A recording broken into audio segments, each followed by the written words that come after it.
Great primer, great primer. Right, we're streaming. Shh.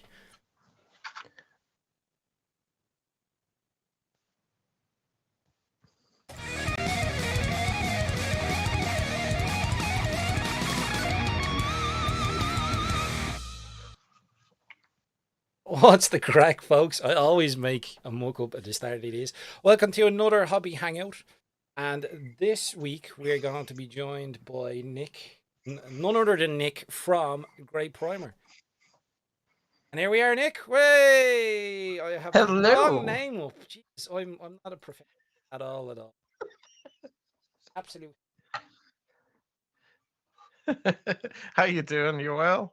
grand. I'm grand. Apart from making a balls from my streams, but sure, at least I'm consistent on that part. You know what I mean? It was flawless the last time I was on this show. So Slightly. I, New year, you think there'd be improvements, but things have either stagnated or gotten worse. You know. yeah. I'm kind of enclosed in my little hobby space here, which is great. It's not so great if you need to leave it in a hurry. You tend to bring lights and paints and all sorts of things with you, but There it's starts to be microphones and stuff like I know the feeling. yeah.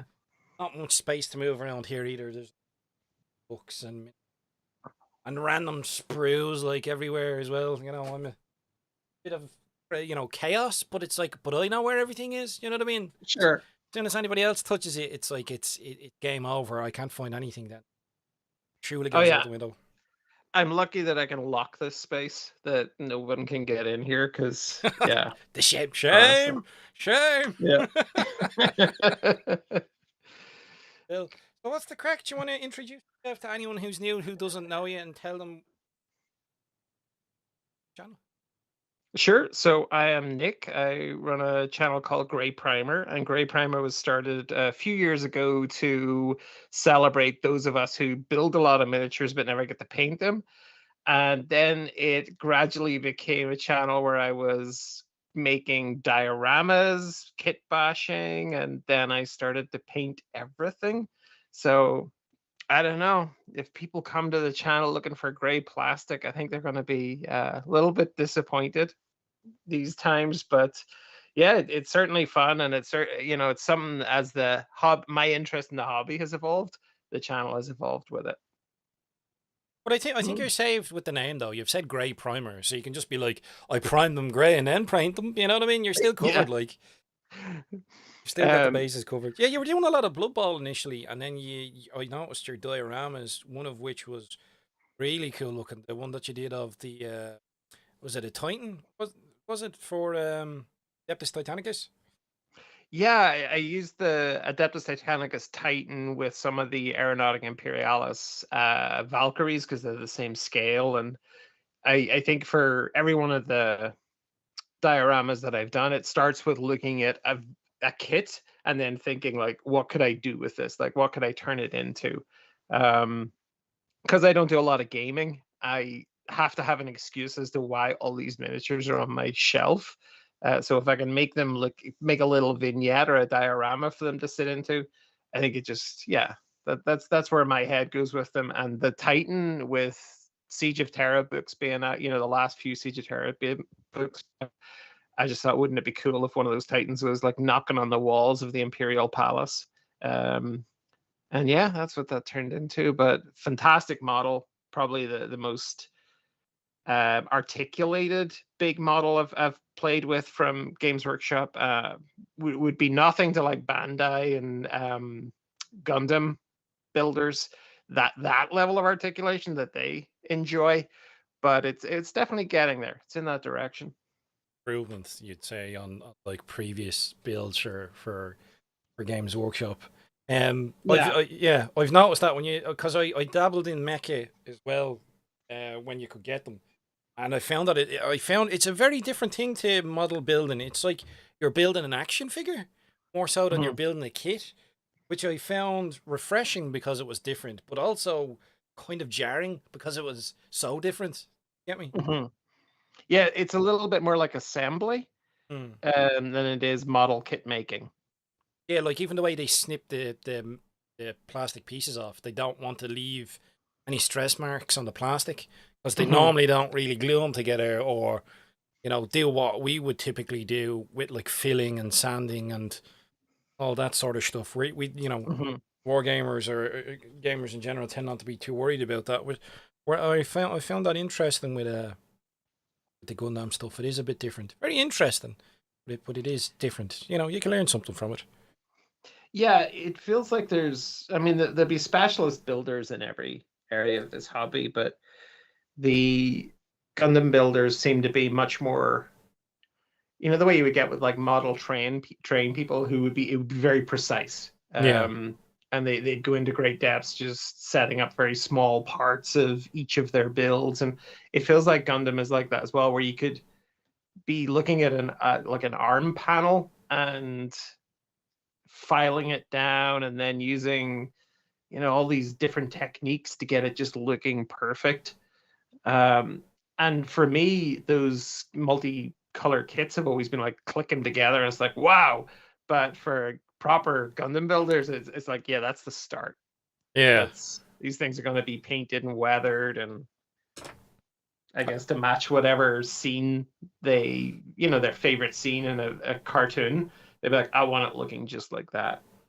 I think the thing that really sort of struck for me in the whole building aspect of it and manufacturing side is the fact that they have like multiple colored plastics on the same sprue. Now, Hmm. apparently, that's like that's their thing. Whoever makes it, like Bandai or I Yeah. don't know. Yeah, apparently that's their sort of like they have the painting on it or whatever. But like if you were to think that on a wargaming aspect, wouldn't it be cool if you could get like your commandos on a sprue and their arms are cast in green and their Hmm. their clothes and stuff are in greys or whatever and their weapons are in a sort of a cast in a metallic, like even just as a starter sort of thing. Yeah.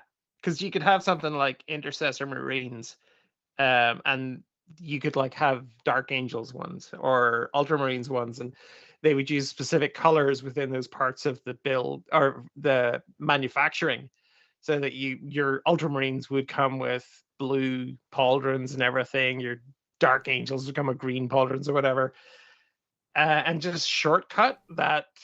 Even if you're just treating that as sort of the base color, or just treating it as getting it onto the battlefield quicker than anything with what's the rule now? Three colors? Three colors, what minimum is it? Or I don't even know. Yes, I think I've it's something like that. But you I've could have them coming off the sprue ready to play. oh yeah, you could have like off the sprue, but I can't see it happening though. Like a large part of their business model tends to be painting. You know what I mean? It's getting Sure. people painting stuff, so I can understand why they don't do it. But I just, as the thought process, I thought it'd be pretty. Hmm. We have a chat. Essex Boys is here. What's the story? Clint Lorcan's here, and the Hobby Git. Lorcan is saying I'm actually going to do some painting tonight. Oh, fair play, Lorcan. Clint was saying I might join you all and get some painting done too. Very nice. The Hobby Gate is saying he should do some painting with an emphasis on the should. Hmm. Clint was saying I'm getting right into some diorama building at the moment. This is interesting, Nick. So when you were talking about dioramas, Hmm. it makes me think of my approach to the hobby as well. Because I've never done a diorama ever. I was only thinking about this when I was watching one of your videos, and I was thinking to myself, I've never actually built a diorama. And I was noticing with your dioramas, like the miniatures are glued into the diorama. But then you're saying like because you don't play, you're not worrying about being able to use the miniatures then as a gaming piece or worrying if it has like the appropriate war gear for a list build. You're just interested in does it look cool. And Hmm. I noticed that's very different to the approach that I would take because it's like the gaming, the miniatures are for playing a game for me, whereas you're coming at a different angle. So even if I was to try a diorama, just wrapping my head around like I'd probably blend the base into diorama itself, but I'd still want the miniature to be able to come off. Do you get me? Which would be a bit more restrictive. Yeah, I've seen people do that with like Blood Bowl when they're doing like competition sort of paint jobs and things, and they display the Blood Bowl miniatures into these little recessed Yeah, circles, and it looks almost like it's a mini diorama, and then they can just sort of pluck them out of that, and they're playable. Like for me, there's a big difference between that, which still has its base and everything, and something where it's very much custom designed to look like it's part of that environment. There are no tails there. It is just the foot is embedded in the grass, or the tank tracks are part of the scenery if they're all muddy. Yeah. But it's like somebody said in one of the comments for the Titan, they were just like, they just couldn't believe it, that that was it. It was glued into that base, and that was done for an expensive model like that. But to me, it's like if it wasn't, I wouldn't have it sort of sitting behind me, and I wouldn't look at it once or twice a day and just be like, damn. Yeah, it's a weird one, that, but I am just completely embedded in this sort of diorama thing now. Every kit that I look at, I'm thinking, how could I make this cool? How could I do this justice? But you're bringing something up for me there, because it's not a gaming piece that you're building. It's not being packed away into a case. You know what I mean? Like the fact that you're actually building a diorama, it is a display piece, so you want to display it. So you're going to see it more. So I can get that as well. Like would you ever be tempted? Do you ever see like the folks who get like the collector series Millennium Falcon in a coffee table, and they build a little diorama, see-through coffee table? Would you ever think of doing something like that, like a diorama inside a coffee table for your gaff? Like that'd be super cool. Yeah. And the diorama that I'm on at the minute is kind of big, so it could fit into a coffee table probably. But yeah, I think it would be like, is that something you would want? I don't know. I mean, I've got the case here behind me, like the IKEA, what are they called, Deltolf or something like that, that everyone in the hobby seems to have, and it works well for those dioramas that have got like a footprint of about a foot square. Bigger than that, you're like, okay, where am I going to put this? Is it putting it into something like a coffee table, or is it up on a shelf where it's inevitably going to get dusty? Or do you give it to someone as a gift and let them worry about it? But I think I've got another couple of big builds in me before I have to worry about that. Right. Okay. You haven't quite got to the stage where you're running out of space. I'm not there yet. Yeah. It's something you'll have to think of for the future. Yeah, I get you. Yeah. Yeah, no, it is. It's an interesting aspect of the hobby, and I realized that I haven't actually dabbled in it, and then it made me reflect on what the hobby is for me and my approach to it, as to why I wouldn't have done a diorama, and reasons for it. And there is no reason not to do a diorama. I think initially the closest I came to was the Gundam kits, because I didn't see them as playing pieces. The idea of a diorama with them, I sort of clicked more in my head. Whereas sacrificing miniatures, like that thought doesn't even sort of occur. Even the terminology I'm using, sacrifice them to a diorama. You know what I mean? It's a very strange relationship. I find it amusing, the sort of the observation around it. You get me? Yeah, I think it's you eventually get to a point like where I'm at, where I'm shopping for diorama bits. Like I'm looking at somewhere, I'm like, I need a tank, and I go out and find the coolest tank, and it was never destined to be played in the game. Unfortunately, whatever whatever it thought its fate was in this universe, it ain't happening. It probably wasn't being stuck into some sort of muddy diorama as it's chasing a bunch of orcs across a field. Yeah, that's not where it saw itself being. I know there was is it Ode to a Grecian Urn or something like that? There's a poem where it's this these two lovers are painted on this vase, and they're destined to never meet, because they're like a half inch apart on the vase. So I think that's the tragedy of my dioramas, is the combatants within it are destined never to actually throw dice against each other. Yeah, the dice will never settle the score. They're locked in that eternal sort of, moment, that snapshot, that image, Yeah, like, yeah, they're like what is it? Schrodinger's battle forces. They're just they're both alive and dead at the the same same time. time, yeah, yeah, mid explosion.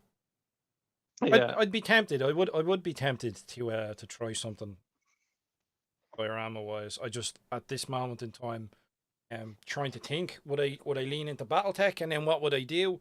Like I think that was part of why I did a few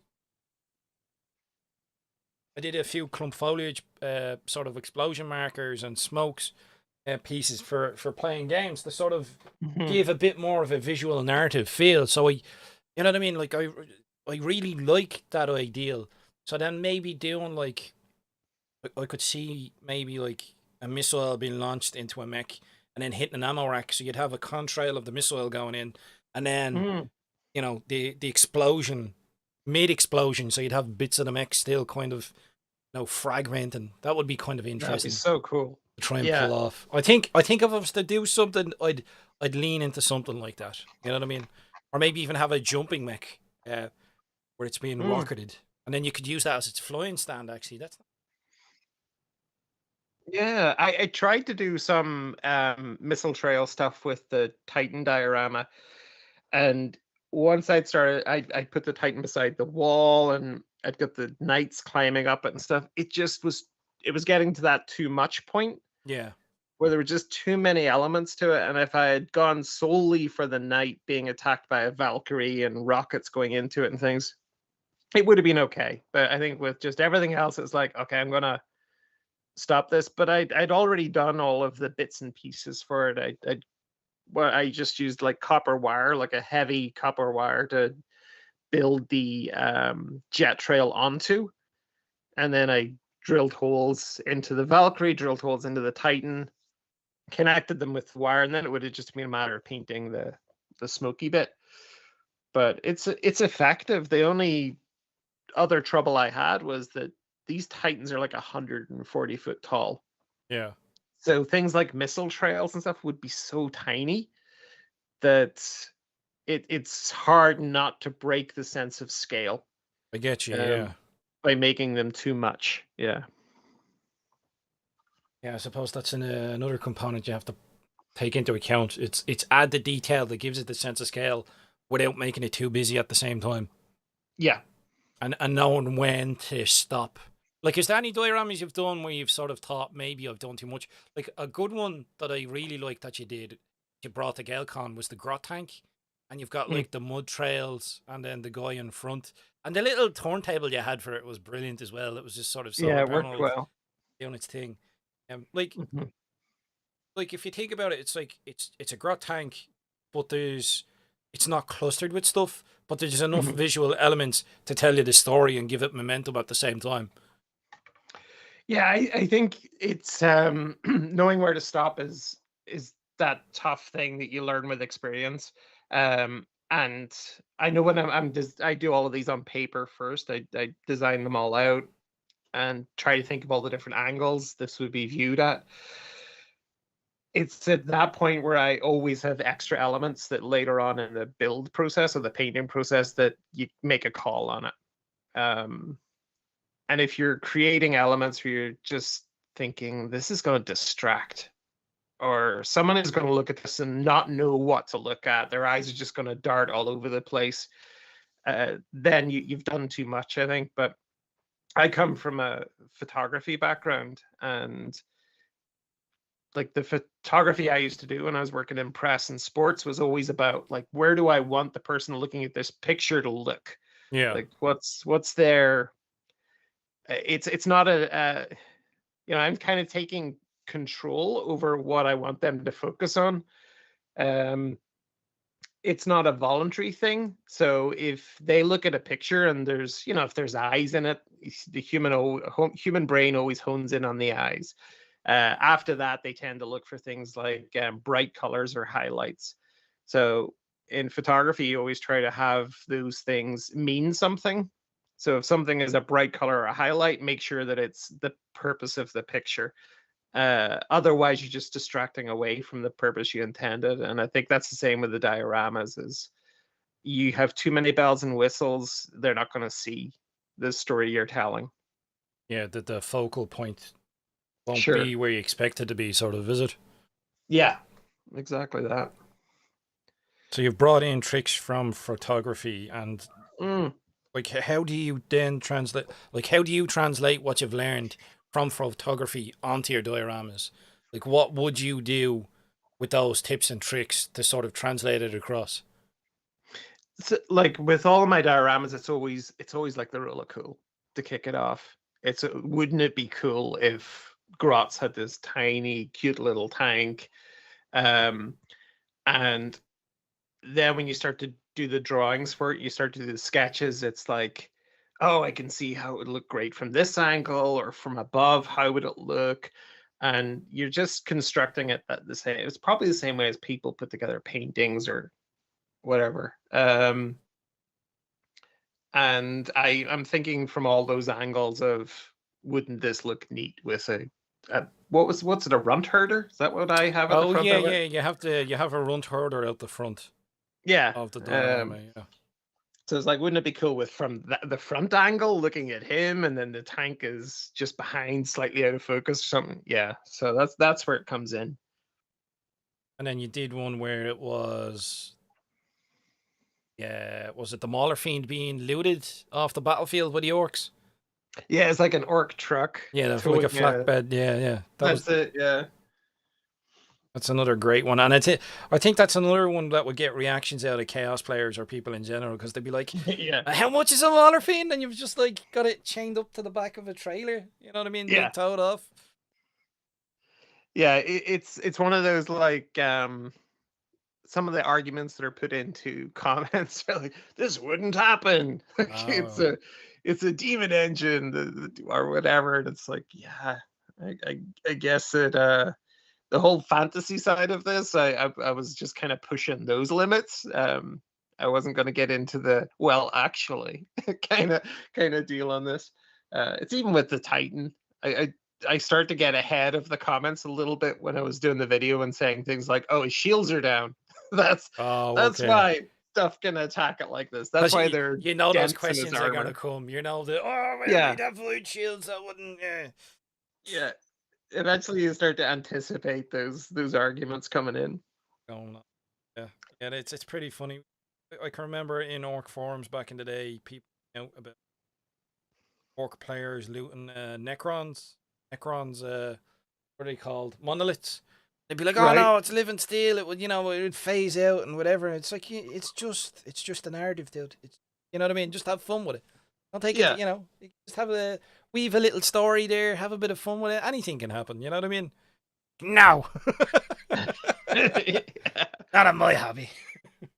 And yeah, and I don't try to be controversial, but some of the stuff I've done has been a little bit like that. Like I mean, I'm sort of looking at the dioramas. There's a knight that tears apart a Death Strike tank, Imperial Guard Death Strike Mm, tank. The remember big, that? Yeah. the huge missile is like, taking off, but it's yeah, it's controversial because it's, would the missile, would it ignite? Would it do this? What would happen? Would it be exploding Uh, midair already, or you know what I mean? Is it a snapshot yeah. of that moment? Yeah.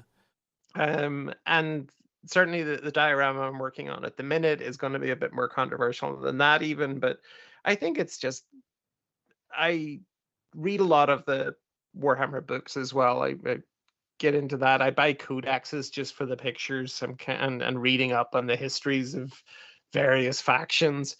And sometimes reading those, I'm like, oh my god, that sounds like such a cool battle. It'd Mm. be great to do a diorama on that. Um, and that can kick you off into going and starting to look at kits and what is it going to take to get that thing realized. Um, but yeah, oh, there's some comments, I believe. We're being tormented, are we? Let's have a look. Clint was saying, sounds more like an armies on parade style diorama. The That, Blood Bowl one. Yeah, yeah, yeah. I'd very much so. absolutely love to do something like the coffee table piece. Yeah, if the missus will let you, Clint, that would be class, man. You'll have to send us pictures. See if you're brave enough to ask, first of all. But that would be pretty sweet if we could have something themed in a coffee table in the front room. Clint is saying he loves to do a massive game board backdrop diorama. But I don't Mm, know if you've seen Clint Essex Boys' channel. You can check him out. If you go on to my channel, you should be one of the channels that's sort of linked or advertised there. But he did a Blood Bowl stadium.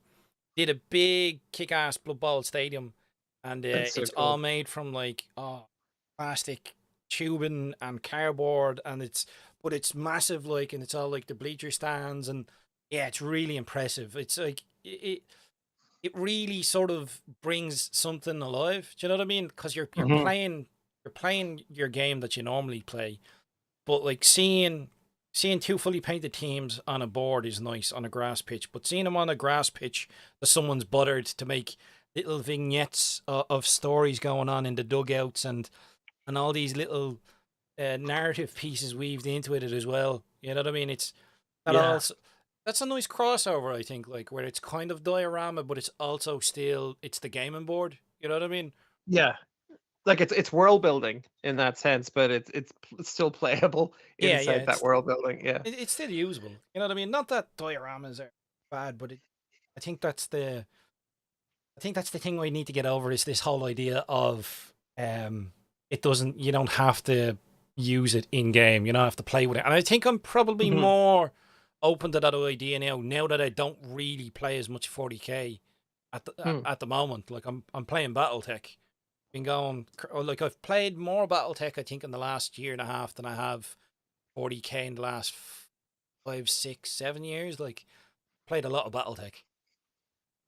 Really enjoying it. It's been good crack. Hmm. Like but yeah. So I'm open to the idea of sacrificing an orc truck to a diorama or Yeah. something. You know what I mean? Because I've enough of this stuff. It's like, am I really going to use 12 dreadnoughts? It's like maybe 9 in a battle. You know what I mean? Sure. I've got a few spare. I can sacrifice a couple to the cause. You know what I mean? Like it's funny talking about Blood Bowl as well. The that was my first love in the hobby was Blood Bowl, and I remember being at school and them talking about 40k and talking about Warhammer Fantasy, and I guess things like what did you call that thing? Fire Top Mountain. Oh, Was it was it the Fighting Fantasy games? the yeah, the Final Fan and the books and things like that. I remember those all being it all seemed to be happening at one time when I was at school. There were Terry Pratchett books were being talked about as well quite a lot. And when I discovered Blood Bowl, I was just like, oh my god, this is the greatest thing I've ever seen in my life. Because I think American football was kind of kicking off as well. It was starting, people were starting to take an interest in it. I think Channel 4 were covering it. And I remember being into it. And then when I saw that Blood Bowl game, I was just like, I have to own everything. And I had this dream when I was a kid of owning like the full league, like 72 teams, two conferences, like 12 divisions or something crazy. And then I did it over years and years and years. I just sort of collected all different miniatures.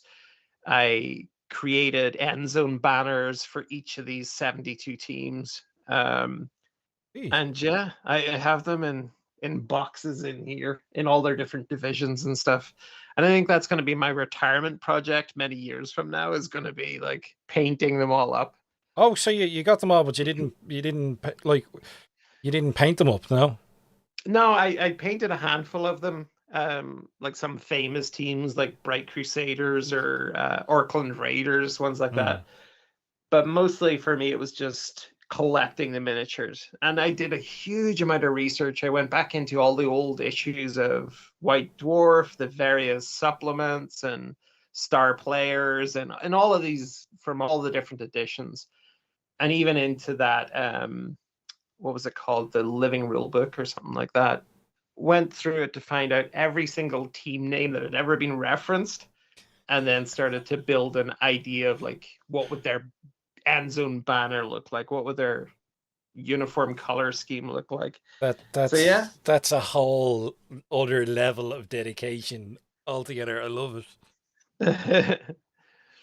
And you built the banners for them. So like if you were building a banner, what would you make it out of? Would you be doing like the super glue and paper treatment where they stiffen it, or were you making them out of like cardboard or plastic sheeting or?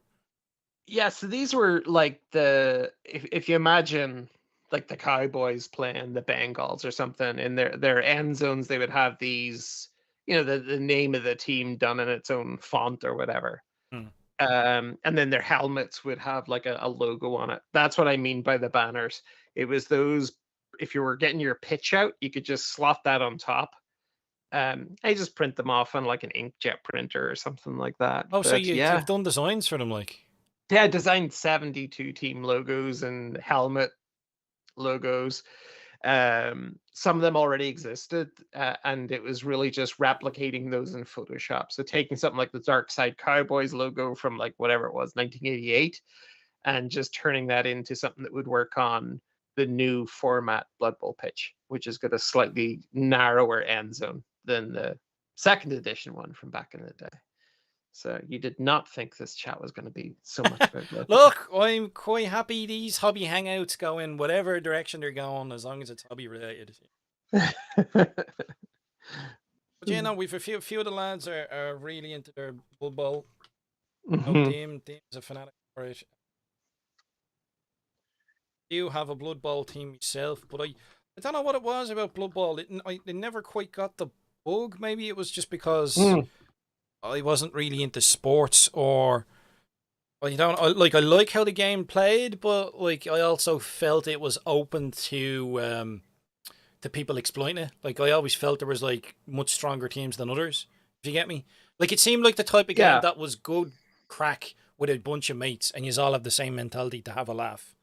You know what I Mhm. mean? But if you're in a tournament sort of format, I always kind of felt the game format like that. Some of the teams were a bit more OP than others. You know what I mean? Sure. I Yeah, could be wrong. That was just my perception at the time. I think that it the rules set wasn't really what interested me at all. It was much more the sense of humor Yeah. Oh yeah, there was and a lot of humor there. Yeah, definitely. yeah, this kind of Warhammer Fantasy world where sure these races had been fighting each other for millennia or whatever, and they were they couldn't meet up without battering the heads off each other. But what if instead of battering the heads of each other, they had a game? Um, and they put out 11 players each to decide sort of who got the territory or who got this. And then it just turned into something where they were just having fun. And sometimes there was more violence in the stands than there was on the field. Um, Pitch but invasions. Yeah. it was always tongue in cheek. And I thought that was really Oh, workshop sense of humor. go. You dropped there for a second. Oh, am I back? You're back now. Cool. Yeah, I was just saying it felt much more like the old style Games Workshop sense of humor. Right. Okay. Where it was, things weren't taken as serious, and it was very sort of tongue. Hmm. Yeah, that tongue in cheek sort of. Uh, some gags. You know. I think Exactly. that Yeah. comes a lot from that sort of not taking itself seriously thing was really sort of brought in by Priestley. Priestley, like Hmm. everyone, there'd be a gag with each army or each faction sort of shtick or whatever. But yeah, I think their universes and lore and armies do sort of take themselves a lot serious, a lot more seriously now. You can see Hmm. that sort of in iterations, even in like if you look over the old codexes for orcs, the second edition ones, it's very very sort of slapstick in there. I mean, they're dangerous as well, but there's a Hmm. lot more comedy in them uh, than later editions where it started to sort of just where there was a shift in the feel of the game, where it was all a bit more. They're just, killing machines. It's almost Hmm. like two totally different games, really. Like even the lore sort of changed a bit. Very interesting. Yeah. I'm just watching what you're doing actually. Is that like a texture paste? That yeah. So this would have been one of the Vallejo diorama effects, and I think that was the dark. Normally, you white one is it? Mm. And they were grey, but I wasn't too happy with the color, so I'd have gone over then. Um, diorama effects is I've gone back over it and I'm painted a green, sort of match up with the colors of the grasslands battle mats that we usually play on. Oh, nice. That's the typical sort of color. So I'm just trying to tie them in to make it look like they're on the pitch or whatever. You know what I mean? Oh, cool. And eventually, like, glue in a little bit of clump foliage or two or three or whatever. See, because I went crazy on the clump foliage because I was like, I want to make like jump packs and smoke plumes and explosions and stuff. I know what I'll do. I'll buy all the clump foliage, and I didn't realize like just how much clump foliage you get in a clump foliage bag is actually quite a lot. You don't need to buy that much. But it's okay. I'll use it up in tree dioramas and stuff. But it would be Yeah. great if it came in black instead of in green. So like, there's a sort of a smoke trail that I've sort of painted up, and then this one's being built beforehand, Cool. so it starts off that sort of light green, Mhm. and then doing it for the terrain, using light greens to represent light woods and darker greens to represent dark woods for a visual contrast. But that's it. That's another battle that needs to be done sort of visually for the game for me, is doing 3D terrain for it. Well, you don't need it. It helps visually, especially for people starting off. Noticing that as we're doing intro games for folks at conventions, it's yeah, that's one of the things that people need to wrap their head around, is being able to translate the levels on the two-dimensional board into 3D. So Mhm. I think that's something that I'll really have to crack on with, is getting a few tables worth of 3D terrain sorted for. Oh, very cool. Yeah, I like the effect you get with that foliage stuff that you've done with the smoke trails and everything. I think for playing at conventions and stuff, having that visual hook for people who are walking past really helps. Yeah, totally. I was thinking like battle reports, or even Mm. when you're playing games and you're taking pictures and they get posted up in the group after the fact. It's like, it's one thing just taking the turret off of a tank and saying, "Oh, this guy's dead." But if I like put a little explosion under the turret and put a turret back on top, it's like, I don't even have to tell you what's happened. You already know this guy's blown up. Like, Yeah. I was playing a game last week of a game called Dead Man's Hand, which is set in the Wild West, and Galway. everyone's what's that? So Galway. Yeah, yeah. Waiting for the either the ire in the chat or just the agreement. Um, yeah, I was playing this game, and you're each player, each character in wandering around this little Wild West town is given like a playing card, and the playing card determines sort of their order of play, initiative, and any buffs to their skills. As it was a fun game. It's a skirmish game, but it's got a couple of nice little touches to it, and I think it's miniatures agnostic as well. Nice. But the in the first action, the chap coming after me threw a stick of dynamite at me. But I think he must have lit it with a cigar and thrown the cigar at me, because he immediately blew up. The dynamite blew up on him. And I was like, that was cool. But they removed the piece from the play board, and they put down just a little, just tore off a bit of cotton wool and put it down where he had gone. Poof. And it was just such a brilliant effect. It was something that throughout the game I was able to look up at that little area and just be like, oh yeah, that's where that guy Good. came Yeah. apart. But such a simple thing to put out on the battlefield, and really yeah, really effective. Yeah. It really sort of sells the narrative visually. Sure. Yeah. Yeah, even simple things like that. I could I can remember. I think something along that lines years ago, playing a game of Battlefleet Gothic with a friend, and you had to roll for the terrain on the table. I think one of them was a nebulas or something like that, or a dust cloud. We rolled for a dust cloud, and it's like, oh, how are we going to represent this? Like, you know what I mean? Because asteroid fields, we'd gotten pebbles out of the garden or whatever, and you just spread them around, sort of.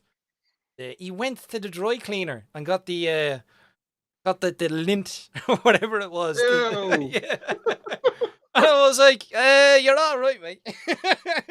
Oh my god, no. I found it amusing, that sort of like making things as you sort of go along. Yeah.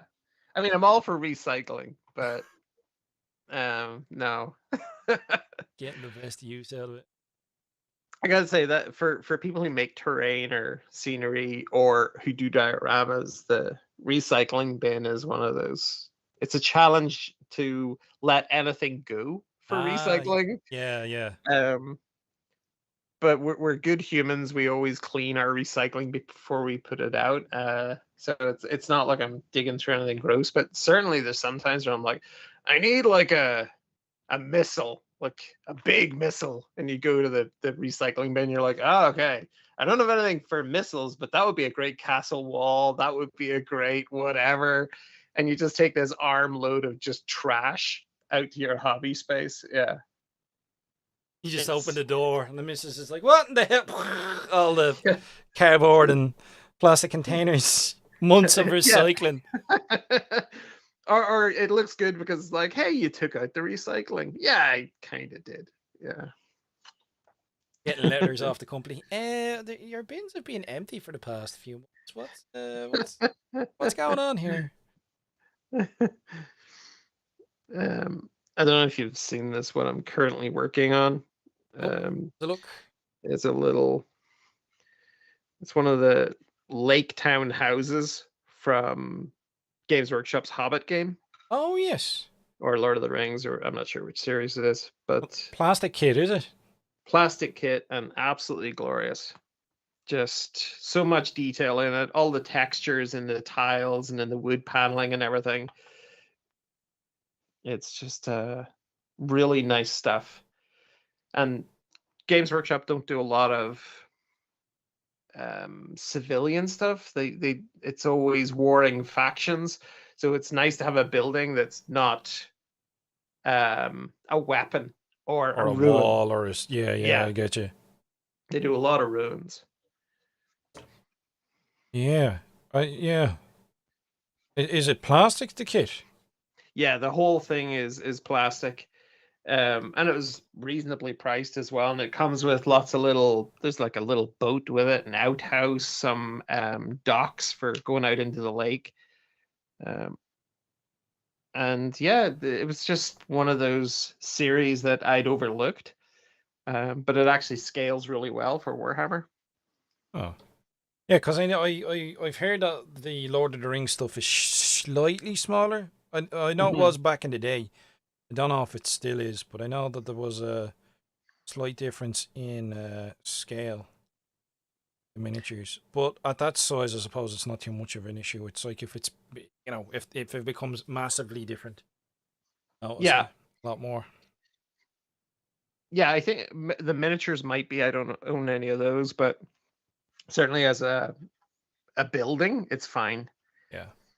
Um, but no, very. I mean, very well made, and it would make me want to go and buy some more of their stuff for whatever it is, Hobbit and Lord of the Rings.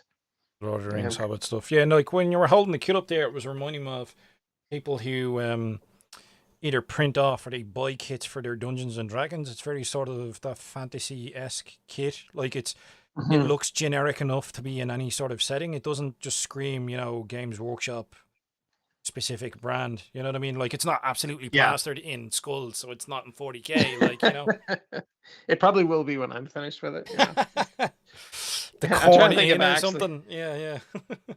I found this great little there's a kit that Tamiya make called, I think it's called Farm Animals, something like that. It's 135 scale farm animals.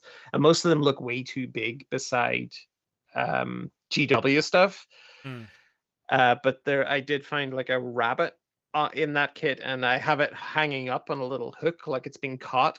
Um and it works really well, but I think that's the only grim dark thing that's on this is a dead rabbit. I find that shift as well with Games Workshop interesting. Have you noticed any reflection in the hobby in regards to they're more inclined to sell you kits now rather than back in the day where the emphasis was more on here's how you make your own terrain. Here's an example. Like they don't, their terrain books, and the emphasis used to be on making and getting people to make terrain, and then someone figured out in Games Workshop, they're like, hold on, we can sell buildings. You know what I mean? Like their building Hmm. kits are very good.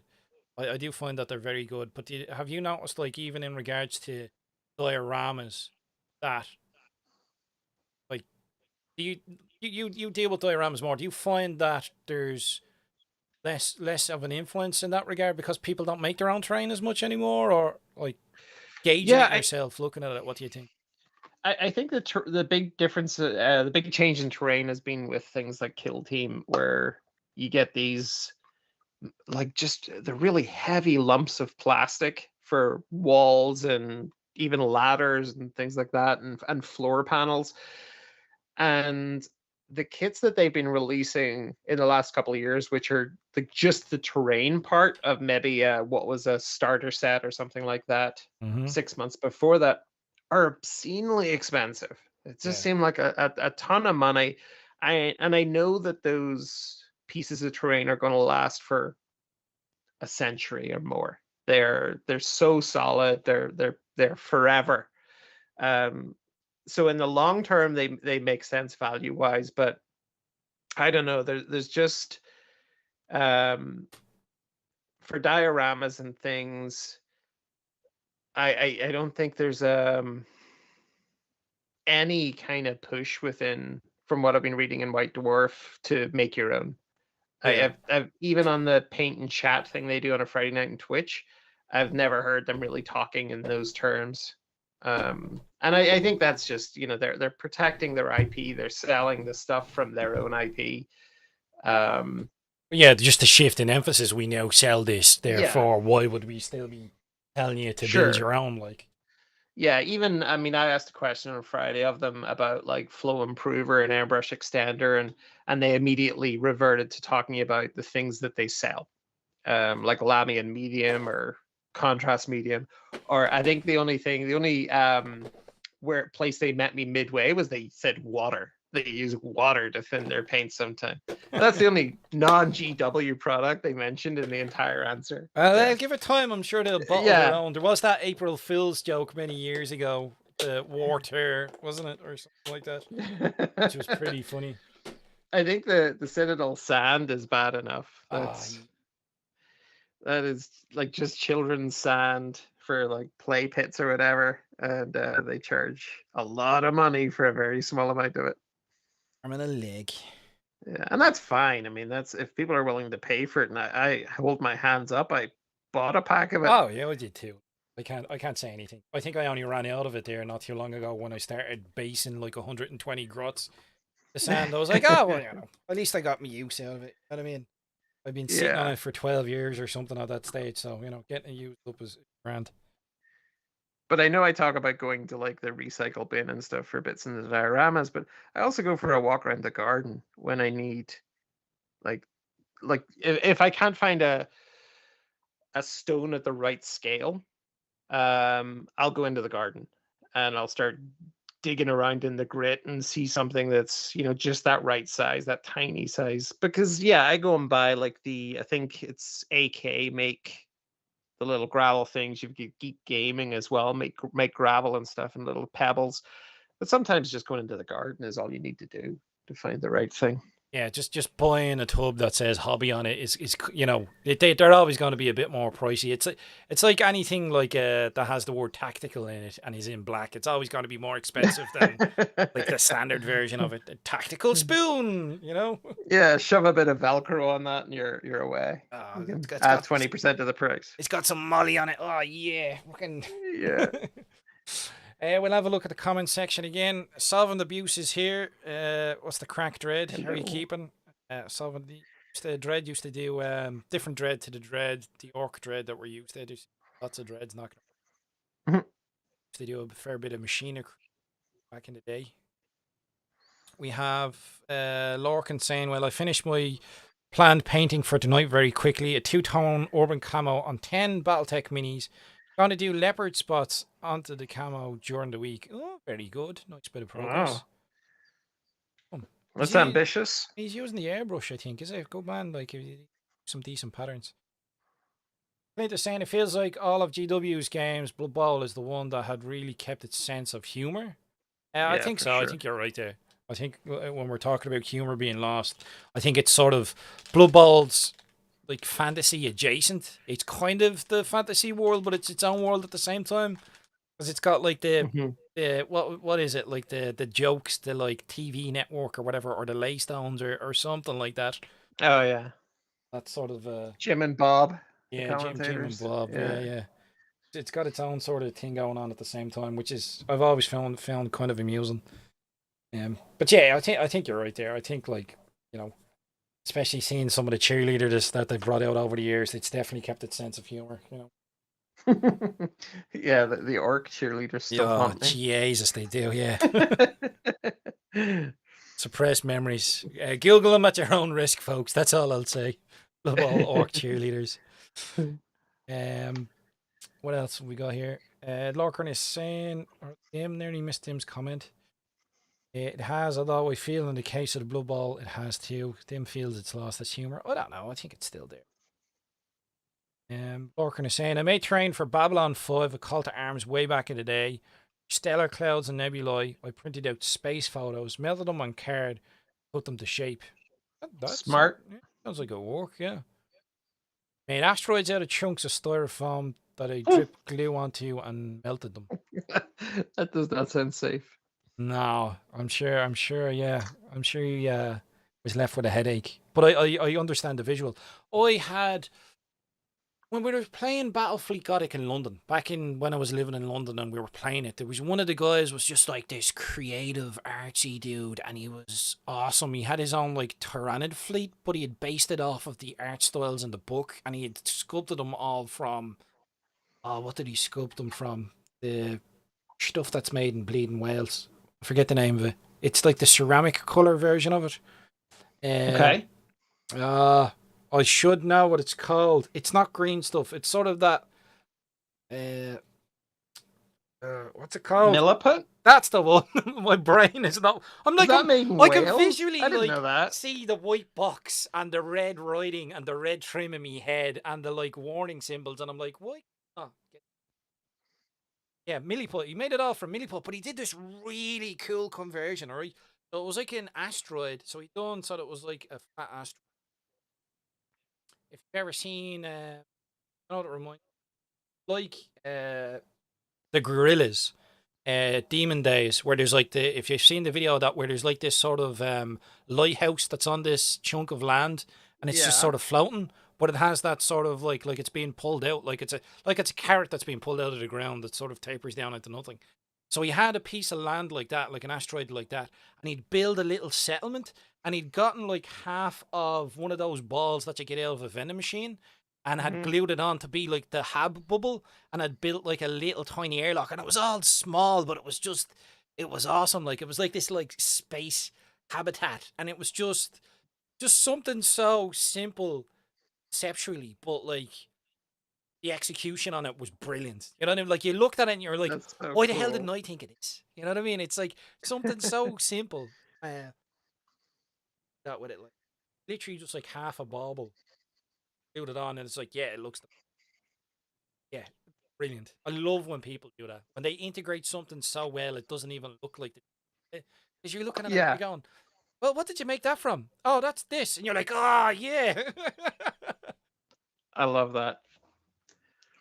Um, I used to do a bit of like special effects makeup for zombie walks and things like that.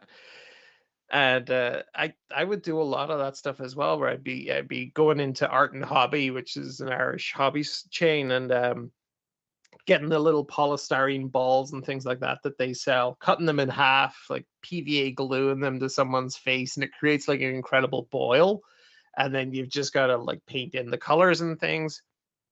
And people would be like, how did you do this? And you would like at the end of the day, it would sort of peel one of them off and show them, and they'd just be like, what?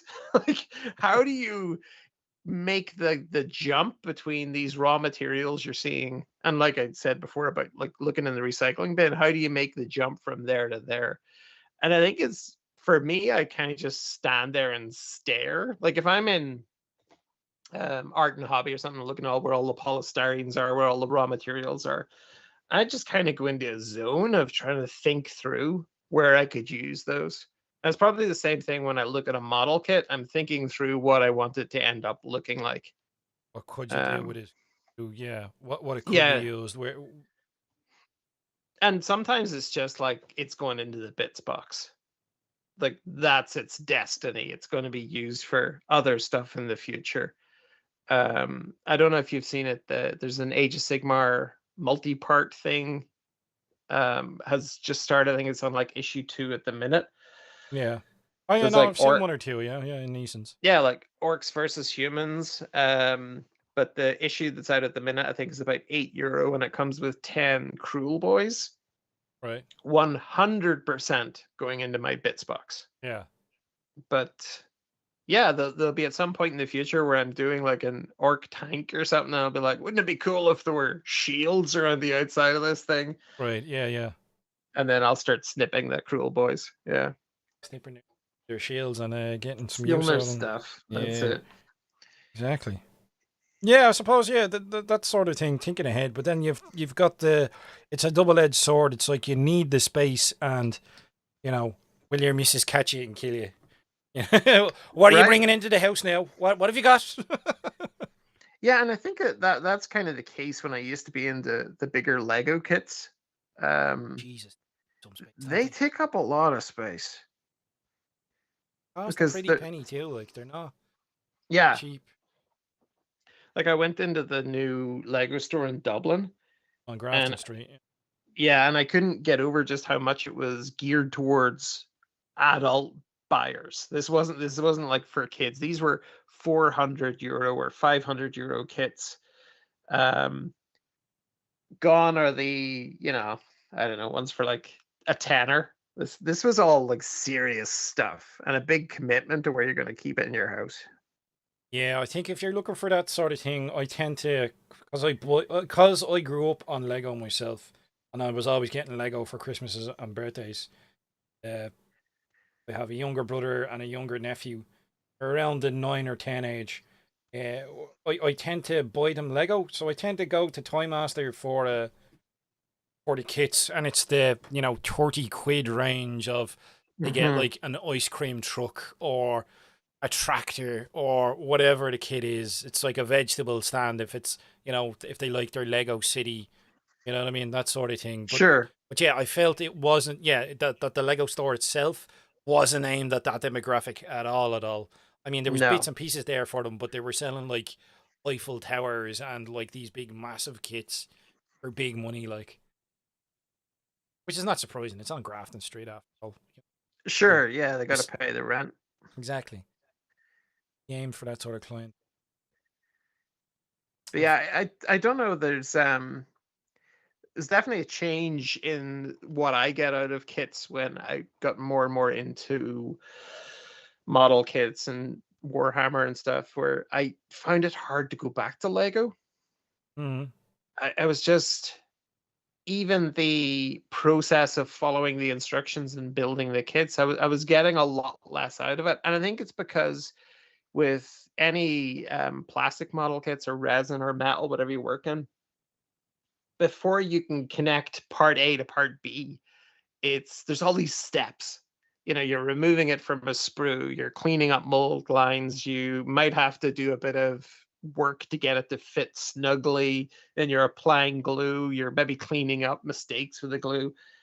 And that's just connect two pieces. Whereas Lego, you're just like click, click, click, click, click. Everything is so perfect um, that you almost feel like you're just part of a process rather than a true creator. Is that weird? Um, No, I get what you're saying. It's sort of it sounds like you feel it's painting by numbers instead of the free form sort of just getting a canvas and having a crack at it. mhm. Yeah, it sounds like you feel a bit restricted creativity wise regarding it.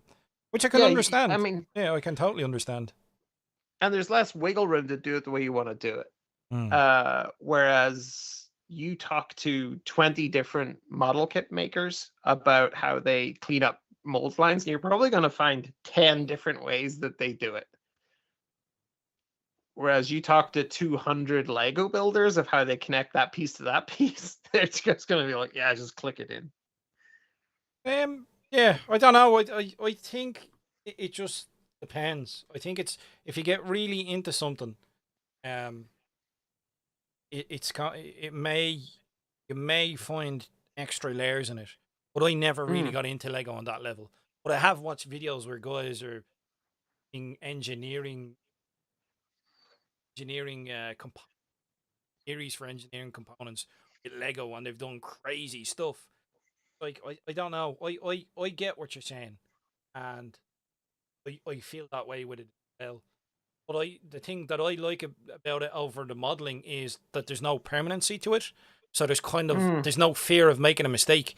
Whereas if I was getting me 80 quid battle wagon or 85 quid or how much it is now, I'd be a bit more hesitant to the concept of, right, if I actually saw this in two and take like half an inch out, I can make it sort of like streamline. You know what I mean? mm. Whereas, you'd be more willing to sort of do that with a Lego kit because, worst case scenario, I just have to rebuild it. It's not being glued together, you know? Yeah. I like that aspect of it, but then, yeah, that sacrifice you have to take for that aspect it's a lot more restrictive. So it's Mm. find that balance for us all and which we prefer. And, there's nothing to say that you can't both. Yeah, I just feel like the model kit fancy on pairing two kit bashing two kits together and hoping for the best because there's nothing worse. There's nothing worse than starting a conversion and just not being. Yeah. Have you found that with any dioramas? Have you started a diorama or headed in a direction with a project and you've just had to leave it for a while or Mm. totally change direction? Probably with the world that it's going to be set into. Like mine always start, like I said, with like the concept, the sketches, the ideas, and then sometimes you might sketch like there was one I did, the I think it might have been the grot tank actually, where I was going to have these alien kind of rock formations at the sides of the road, and it was going to be maybe a bit of standing water or something in it. So I actually made that part of it and created I used Milliput actually to make the rock formations. And when I set the tank into it just to see what it looked like, I hated it immediately. I was like, this just doesn't work. It was just it was that immediate like realization. I got back to the drawing board for the base, and then I ended up making a much more simple base, which is just a grassy field with the muddy tracks behind the tank, um, with little flowers and shrubs and things. Uh, and it made it much easier, just much more impactful. Oh, So it's areas like that where because I have the debris of those failed ideas yeah. in a drawer. Yeah.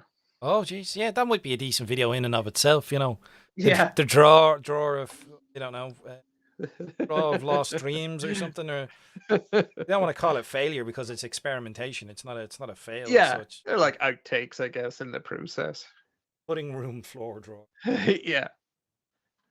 And like, what was part of that realization then? Was it the sort of it's making things busy and it's drawing the Mm. attention away or of the diorama, the miniatures? Was that part of it, or just the visual of your execution? You weren't happy with the execution of the actual rocks that they were. Yeah, I think it's just that when you're doing vignettes and dioramas, there's a lot of components you're going to be pulling together. That's the whole idea of it, I guess. You're pulling all these pieces together, and sometimes you will just add a piece where you're just like, no, it's either too much or it stands out and it becomes like the focus, and it's not what you want people to be um, looking at or focusing on, or it's a distraction, or maybe there was a sight line or something you thought wouldn't it look cool from this angle, and then all of a sudden you've got this great rock in the middle, and you're like, yeah, that doesn't work for me. And there's definitely, I mean, I've made a lot of mistakes in dioramas. I think that's the thing when you're doing them. There's no rule book, there's no guidelines. You're creating something from nothing, just a concept that you had, so you might try different techniques, and I had this idea for a Jaws diorama that I did, which was like the The boat. orca. Yeah, yeah, I Yeah, remember it that was one. like the orca, but with orcs on it. Yeah. Um, and they were going up against this huge shark, this megalodon. I thought it'd be so cool to reenact the last scene of Jaws with orcs versus sharks. And I found this clear PVA glue. And I was like, this would be amazing. Imagine just being able to tint the glue with a bit of pigment or something and sculpt it, and it would just be so cool. So I was at a really late stage in that diorama build, and I was using this PVA glue, which did not set.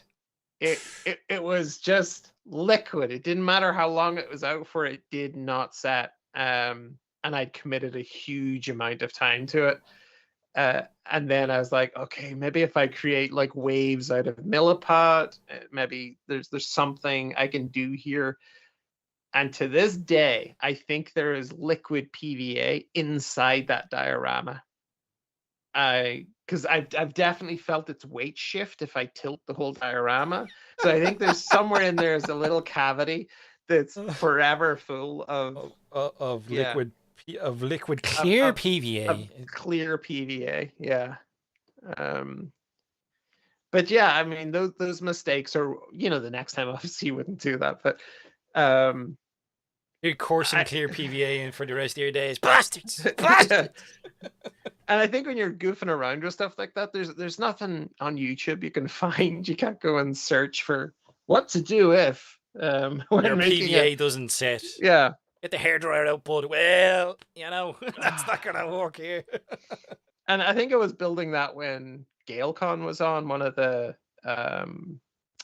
online only versions of GaleCon, the remote versions. Yeah. And I was hosting like a hobby hangout for like 3 days. And that's what I was doing. And I was so embarrassed. Obviously, when people were in this space, I wasn't telling them the challenges I was having, but I was pulling out my hair. That's what happened to me. I Um, always wondered. yeah, right. It was GaleCon. That was Okay. yeah. It was a 3 day long hobby hangout in GaleCon. It's just the end of you. Jesus. But So that's what? the cool part I think about those dioramas is sometimes you're trying out techniques that there isn't really a rule book for, and you're just learning as you go. Um, So what tips and would yeah, you give to people in regards to dioramas? Like what pitfalls have you fallen into that would help someone to avoid? You know what I mean? If someone was going down the diorama road or route, what would you say to them? What's the best way to go about it? I think the cost can be a big thing. It's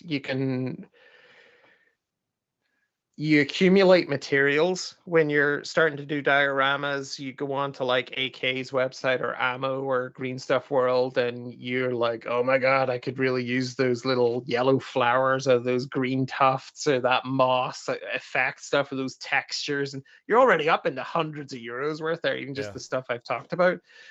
um and sometimes the miniatures you'll use will be it might be a great idea. Wouldn't it be cool if there were two like Imperial Knights fighting each other? There's what, I don't know, 200 euro easy just in those two miniatures. Add into that like materials and things. So that stuff can accumulate. But I guess once you have a good stock of the raw materials, the costs go down.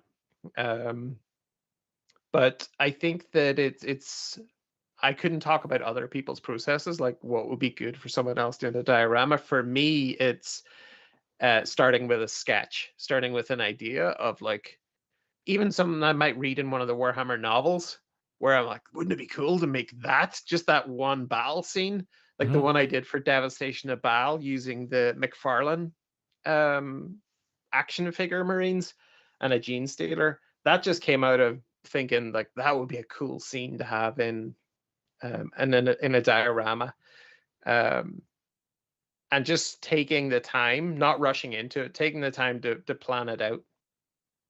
That would Yeah. probably be the best advice. Yeah. Yeah, I noticed that's a pretty key stage. Like Mm. like even when you were talking about like the shark diorama, where you had the piece of foam and you were drawing out in the marker the direction you wanted to go and where the ship would be and Mhm. sort of the lines of direction and where the shark would be and stuff. Um, I noticed, yeah, that's a key sort of part of when you're doing the dioramas, um, just to help you visually as to what direction things are going in. Yeah. Yeah, I think that those are really useful parts when you're going from you have it down on paper, and then what you start when you actually cut into foam. Um, Making sure you're, I don't know, just setting yourself up for success in the future, later on in the diorama, because all those raw materials, they all cost money. And it's like, how am I going to make the best use of this? And I mean, yeah, I've had some failures. I've had some things where, like, I can't believe I did that. I can't believe I tried it that way. But I'll probably use those bits and pieces again. There's nothing to stop me reusing those alien looking rocks. Yeah, so nothing's truly lost. There's a, No. there is that sort of hold on to it, and it'll, it might be used again in a future sort of project. I Hmm. remember something similar like that being used where my grandfather, stepfather's side of the family was a gaffer, worked in the film industry. So you did lights. And we got to be extras on a show. And I remember going into the costume department and they held on to everything. Because I remember Hmm. seeing a costume and it was like a giant pineapple sort of mutant thing or something like that. And I'd asked him, I was like, what's the crack with that? And he was like, oh, you know, uh, that's from a previous project. We're turning it into a lava monster for this show, and they did that where they just retextured the exterior of it, repainted it, and it looked mint. But this whole idea of if something's been used before, um, and maybe you're finished using it for that in regards to Hmm. recycling, or maybe if it didn't work for a project previously, like Pineapple Monster, maybe that didn't quite settle in well. I know it's the most bizarre thing I can think of, but it was when I was a kid, and I was like, just like, what the hell is this? And then yeah, just being able to actually conceptually be like, oh, actually, I can turn this into something else now. But yeah, it's Yeah. like nothing's truly lost. Yeah, for sure. So fun. And I think if you're making stuff for yourself, it's interesting sort of seeing the Lego stuff. Lego is constrained by the few, like, physical rules of the pieces needing to connect together. And I think Lego master builders generally will, they can use electronics and things, but I don't think they would lean towards adding in other materials. I haven't seen a lot of that. I think in model making and those kind of dioramas, you there are no rules. So Yeah, even but yeah, that Jaws thing. Sorry, go ahead. yeah, but just that's the genesis really of our Hmm. wargaming hobby conversions is kit bashing from scale modeling. I think that's where it came from. Whereas someone getting the turret from a KV2 and bashing it onto a Sherman like and doing their own thing.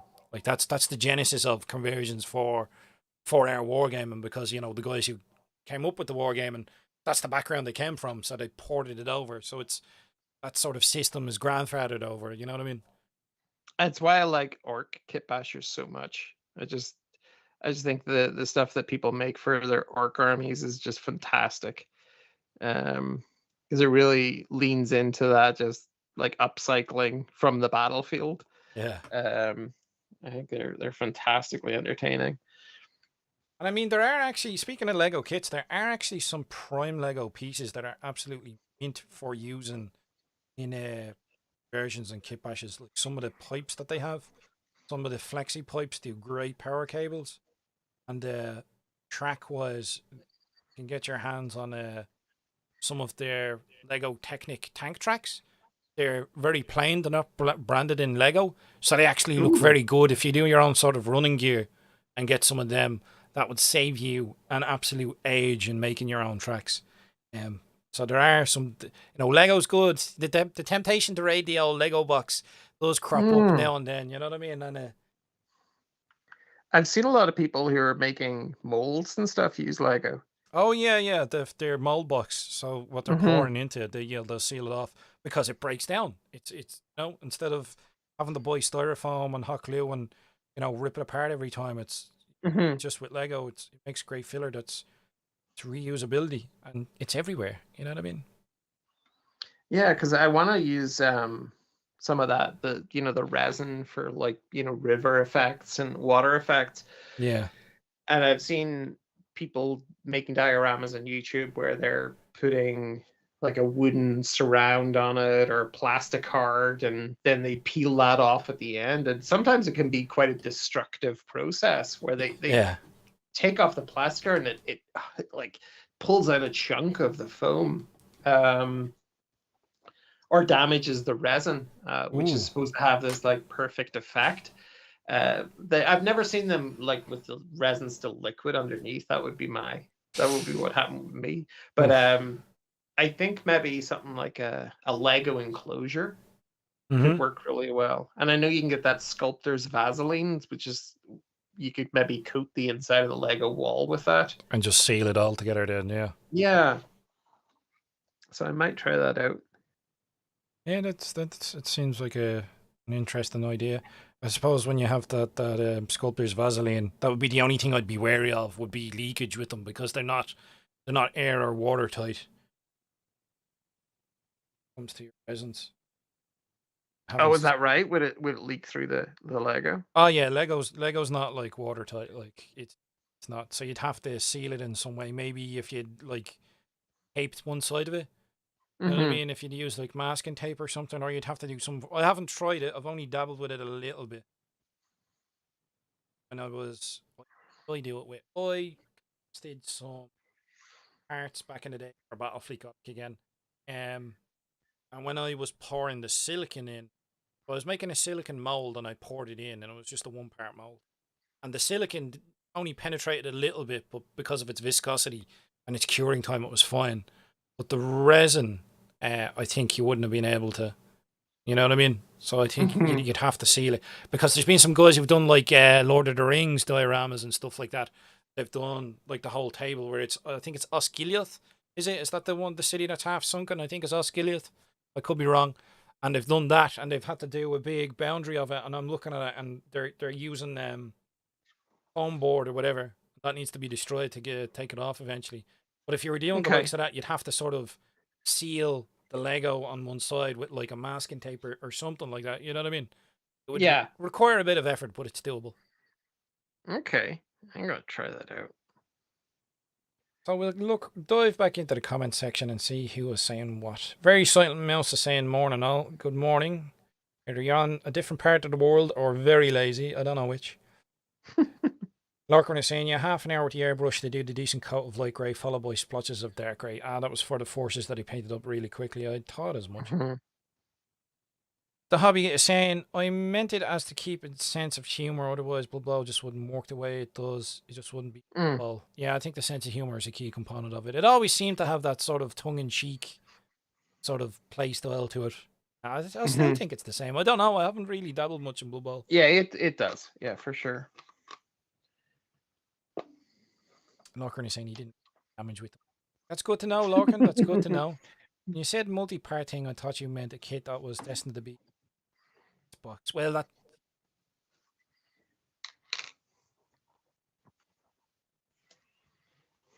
Hobby Gate was saying you can't build Lego intuitively.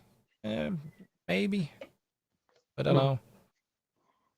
know. Clint from the Essex Boys is saying Legos for people that like building / creating but love rules. I suppose it's sort of within constraints. You're given directions. Mhm. I'm just thinking it would be an interesting challenge to try to build Lego intuitively. Like to take a big kit, like something like a Millennium Falcon, Mm. and throw away the instruction manual. You just have the pictures on the box Ooh. and just put out, all of the pieces.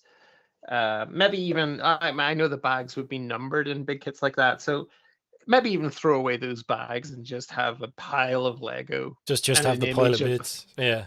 image of the Millennium Falcon, and just see how close you could get to making that. I think that'd be a really interesting challenge.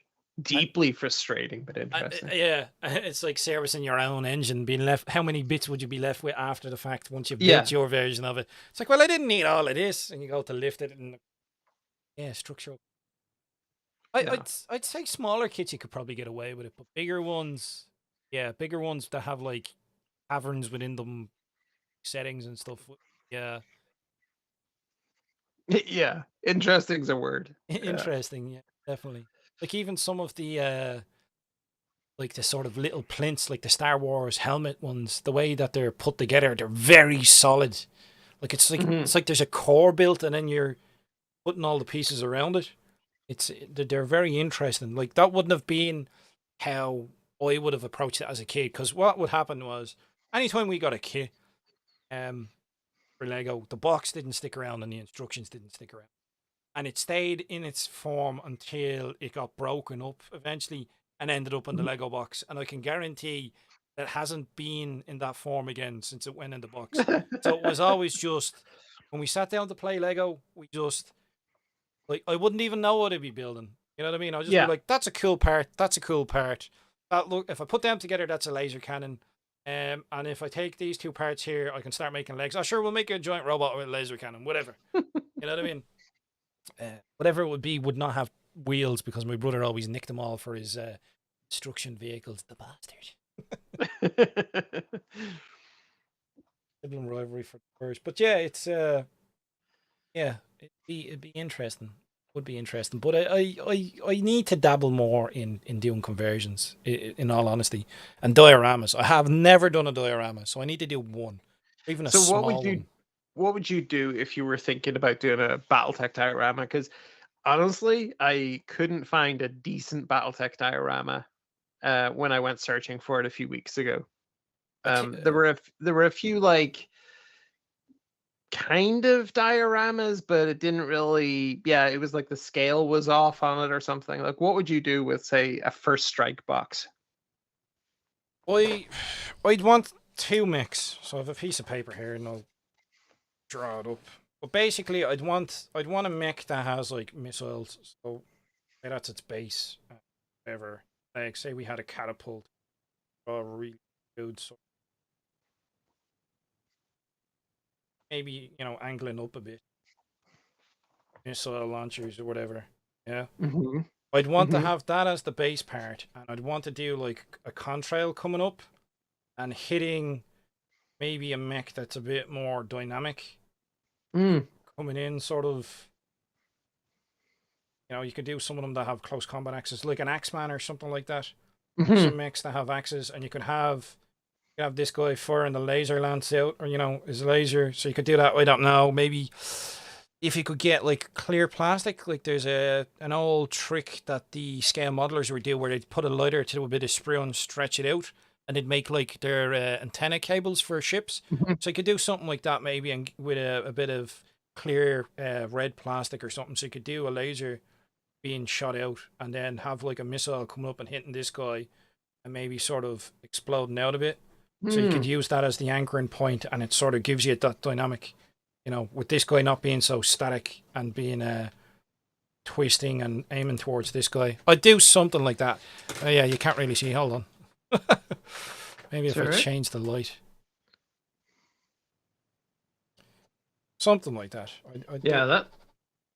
So what terrain that looks cool. What terrain would that be in? Would that just kind of be a rubble battlefield or? It could be anywhere. I mean, you can make it interesting. You could do it so that it's happening in a city, and this dude is jumping off a building. Do Hmm. that. You can have it so that like this guy's. Yeah, you could have it so that if you angle this, you angled it maybe more that way. Have the Hmm. base like that, so he's aiming up more. If you have it so that he's jumping off of the building, and this guy is at the base of the Cool. building, you could do that. You know, and then maybe another missile was launched and missed and hits the building and blows out a piece of the building at the Hmm. same time. You could tie the narrative in more. Yeah, my apologies for the white contrast, but it's something like that. Yeah, you could do something interesting like that. But yeah, definitely, I'd want to do something with a missile hitting a Hmm. flying mech that's coming in for the attack. Because that's kind of what I wanted to do with the Gundam X, was have like a dude with a missile launcher and the Gundam with the shield coming down to sort of hit him. Yeah. I like that sort of narrative of, I'm dropping in to hit you, you're getting your shots off at me, and it's that moment where you need to destroy me or I'm coming in, and you're going to be the worst for it. That snapshot sort of, you get me? Yeah. Yeah, that's cool. I love the idea of it being struck in midair as well. I think that's Yeah. really, I mean, it's really challenging. Obviously, constructing that, my head is hurting thinking of how to make it look like it's actually no, because you could do the entire thing. Right. Okay. I'm working this out in my head. The mech that's on the ground. So we would have the coming out of him, like Yeah, so the he'd have jet the clump trail. foliage smoke trail with a wire going through it that anchors into the other mech at the impact point, and then they'd do another like star of clump foliage coming out of the back if it was an explosion. So you could do it that way. So that holds the Yeah, guy up. that's right. Yeah, and you wouldn't even have to worry if he's jumping off the top of like a cliff or a building or something. He wouldn't need to be attached to that No, building. It he, would he, give he that. he could be totally freestanding, but then I could anchor Yeah. it. You could anchor the other mech into the thing altogether if you want to have a bit of the building blown up, or if you had sort of Mhm. the starburst of the explosion going into the building as well, blown out windows or something like that. So you could anchor it, like, you know what I mean? Yeah. It just depends. Something interesting. I don't know. It's this idea of shooting a mech that's midair with a missile. Just Yeah. seems like a cool narrative to me, and Yeah, I love yeah, that. works as a flying stand at the same time. You I know? think that what bothers me in some dioramas where they're like flying things, it's like you can see where it's attached. You can, I've even seen like those clear flying stands, and I'm just like, no, there Yeah, yeah, has to be a better way of yeah. showing that Like the miniaturity. Shalom fighter has one. I get you, but I've Hmm. tried to think about this in regards to Storm Boys, and like you can go crazy with them, but I think the problem there is like Storm Boys are a playing piece, and it becomes a bit of a pain in the arse to move them around.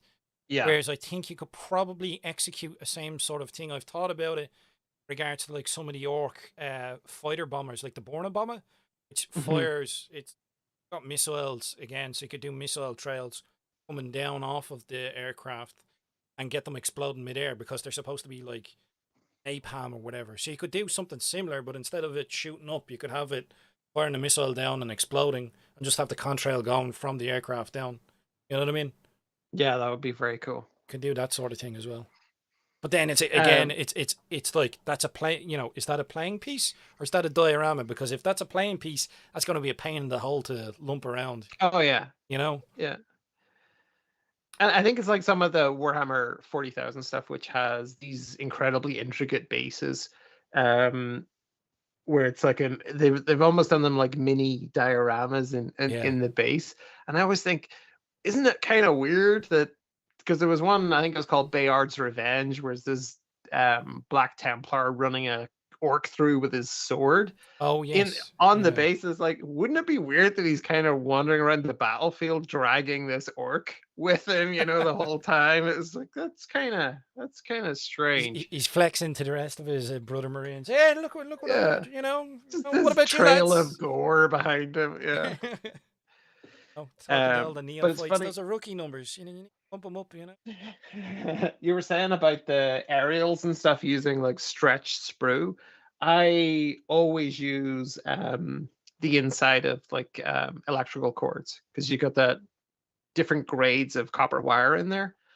Um, and if you're throwing out like an old electrical thing and it's got like a power cable, cut off the power cable and strip back the shielding, and you're going to find a whole bunch of copper wire in there that is just perfect for model making.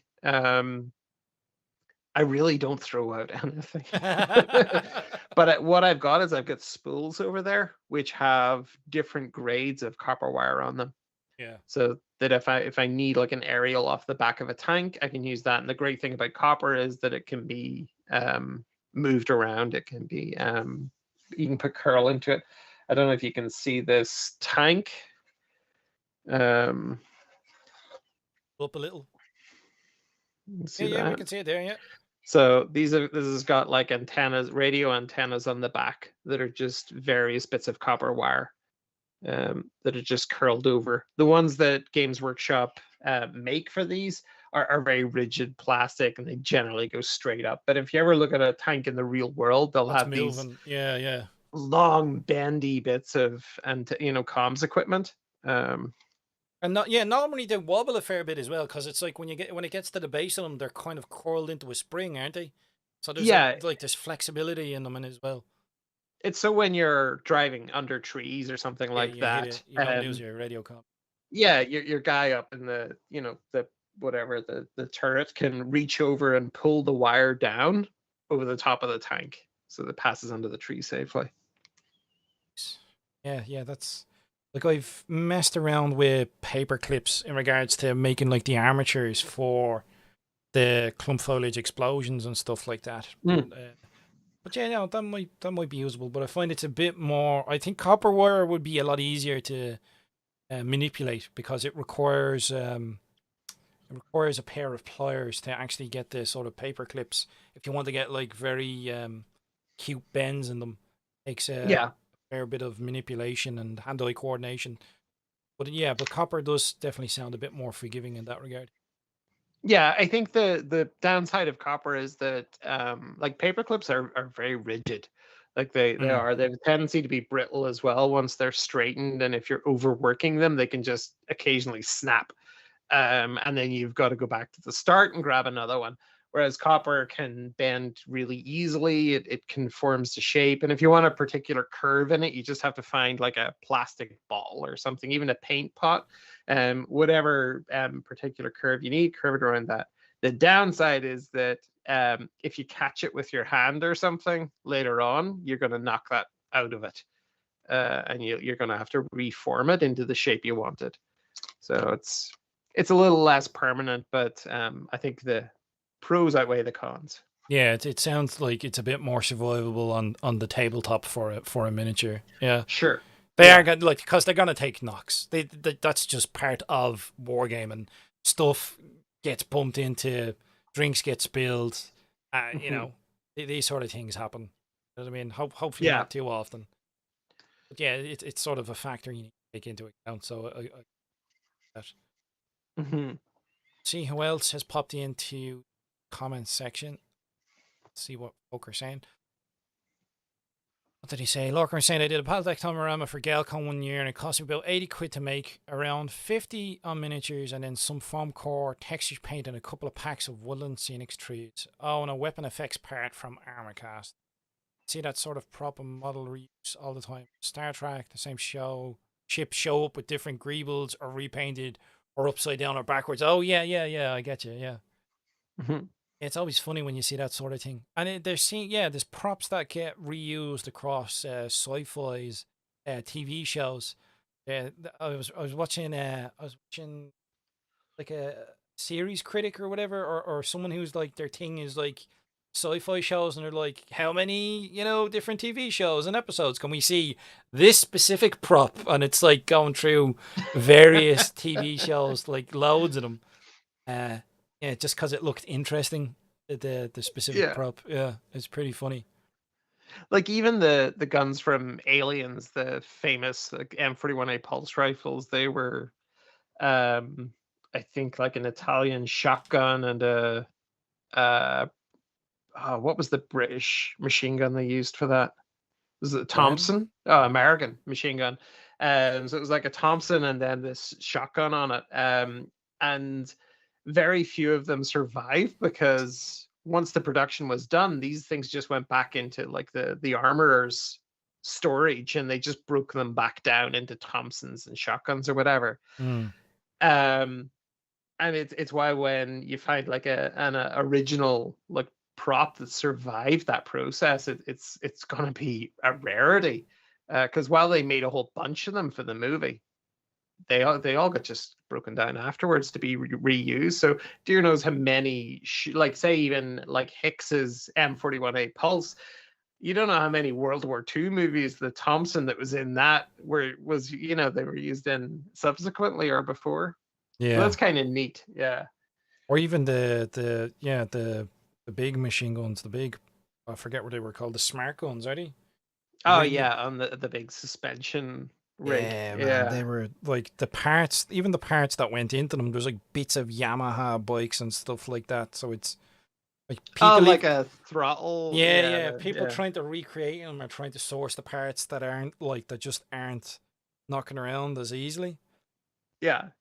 I And love the uh I love the conversion they did for the APC, where that mm, was actually that was actually one of the vehicles that tows aircraft out, and they chopped it up and changed it, and yeah, it's pretty cool. Like, That's cool. Like it's funny when you're saying to people about especially like orc kit bashes, you're like how to make an orc vehicle, and you say like shove a bunch of greeblies onto it and it'll look right at the end, and it looks so bad when you're making it, or if you're making like a spaceship and you're maybe doing it from scratch. It's like, yeah, check on random squares and cables and little panels and things, and it looks so bad. And then you spray it all one color, and all of a sudden this is like, boom, it's meant to be, and it looks real. it ties together, especially if it's made from different materials that are different colors. It looks Mhm. visually jarring, but as soon as you put that primer on, it becomes a thing visually. It Mhm. just, I don't know what it is with the human brain, but as soon as that sort of primer layer goes on, it becomes that object. You know what I mean? Yeah. Yeah, I totally get that phenomenon you're on about, because I've had Mhm. that, or even with paint jobs, you're putting base colors on and whatever else, and you're putting certain block colors in, and you're not too sure. And then when you put a Yeah. wash on over all of it, Sure. and it ties together, you're like, oh, okay, I can see where it's going now. You know what I mean? It's Mhm. just something that ties it all together. Yeah, that's pretty cool. Like, I wonder if that's like a specific sort of psychological phenomenon for, like, visually. Yeah, it could well be. There's probably a way to check it, is that you could just like convert the footage to black and white and see if it's if you're like, oh no, everything makes complete sense through the entire process. Oh yeah, if they were just watching That's probably monochrome, like, sure. Yeah, yeah, yeah. But yeah, like even you saying that the lake townhouse that I'm building here, I've just done sort of the surrounds of the windows in white, and I'm like, does this work? I'm not sure if this works. But I know that when I weather this, it's gonna just be like, yeah, that totally connects, and I want this to be when I'm doing my weathering sort of process. I start off with it looking in its perfect state, like the tank is perfect, it's factory fresh, um, and at the end of it, I've added in like battle damage and sort of mud and grass and gore and all those things. But I try to start everything like this Lake Town house. These are the perfectly painted window frames, the perfect like lead crisscross on the glass. Um, by the end of it, I'm sure it won't look anything like this. yeah. It's But like when it was originally painted, it would have been this tight and crisp, and sure, I'm gonna add yeah, like 80 years of weathering on top. Hey, now it looks. and and it's horrific to your former self. The past you that worked on this project and made these such just a good paint job, really clean. And then future you is adding like dirty down and enamel effects and like moss deposits and all this gunk. And yeah, you're just not doing your former self any favors, but the end product is always going to be good. It's about the journey, man. You know what I mean? Yeah. And I gotta say, I gotta recommend that AK moss deposits. That stuff is a really good product. So what is that? Is that kind of like a clump foliage package? Is it? Oh, hold on. Just this liquid here. Right. So they do, I think, like engine grime deposits, and this is the moss deposits one. Because it's enamel, you can use white spirit to blend it away, Hmm. which is what I really love about that stuff. You can do, even when I was doing my Titan, I was making a real mash, horrible job of like the weathering stuff, but because it's all enamels, you just use a bit of white spirit and it just blends it all. And if you make horrible mistakes, you can use white spirit to remove it completely. So it's a bit more Um, forgiving. But you're using nylon brushes mhm. for that, though, aren't you? Any of the enamel stuff? Yeah, Yeah. yeah. And the good way to sort of work it out is like, what would you use on your own, like if you were washing your hair, if you had any. Um, that was It's been a God. while. I'll have to go back It into the feels memory banks feels like there. I'm picking on you here, but no, for both of us, our beards when we're Oh yes, maintaining our yes, yes. beards Yeah. The whole would Yeah, and it's like, what would be good for our hair, for natural hair? And for natural hair, you wouldn't want to be exposed to like anything that's oil based, petroleum based, anything like that. But acrylic, yeah, I mean, any sort of acrylic cleaners and stuff like that, it's going to be fine. So it's sort of, why would you use like a natural hairbrush to deal with something that's made of petrol? It's just going to wreck the hair. It's just going to strip it away. Um, so yeah, something like a synthetic brush is going to be much better. And there's so many. I mean, go into any art store, you'll find, or Eason's or whatever your equivalent is locally, and you'll find that they sell these massive packs of synthetic brushes. That stuff is made for weathering. Yeah, battered and abused, and not too worried about it. But Sure. you're not gonna use your Series 7 sable brushes now. You know No, what I mean? Jesus. no. And I think that's the thing. Like natural hair, think of what you would actually, what would happen to that if you applied petrol to it, or you applied any of these sort of enamel or oil-based ones. It's just not going to be good for it, and it is eventually going. You're just going to have the hairs falling out, and it's the nightmare scenario when you're painting is having like a paintbrush hair Come that off. you Yeah. discover later on. Yeah, Mm. looking back at you. Yeah. Yeah, that is sort of the nightmare scenario, isn't it? It's like, oh no, I didn't even notice, and it's dried in as well, Yeah. and I varnished it. Yeah, It's it's stuck on there everything. now, boys. It's part of it. Yeah. We'll jump over to the comment section and see what people are saying. Mhm. Lego cutlets fit perfectly in Gretchen hand, says the Hobbit. Nobody asked how I know about that. Oh yeah, so it's good versions. Yeah, I've seen that. I've seen that. Industrial Light and Magic used a lot of scale model kits when making starships and the Death Star for A New Hope. Original kit bashers. Yeah, I remember. What's his name? And the ginger chap with glasses, whose name I've totally forgotten. I'm having senior moments today.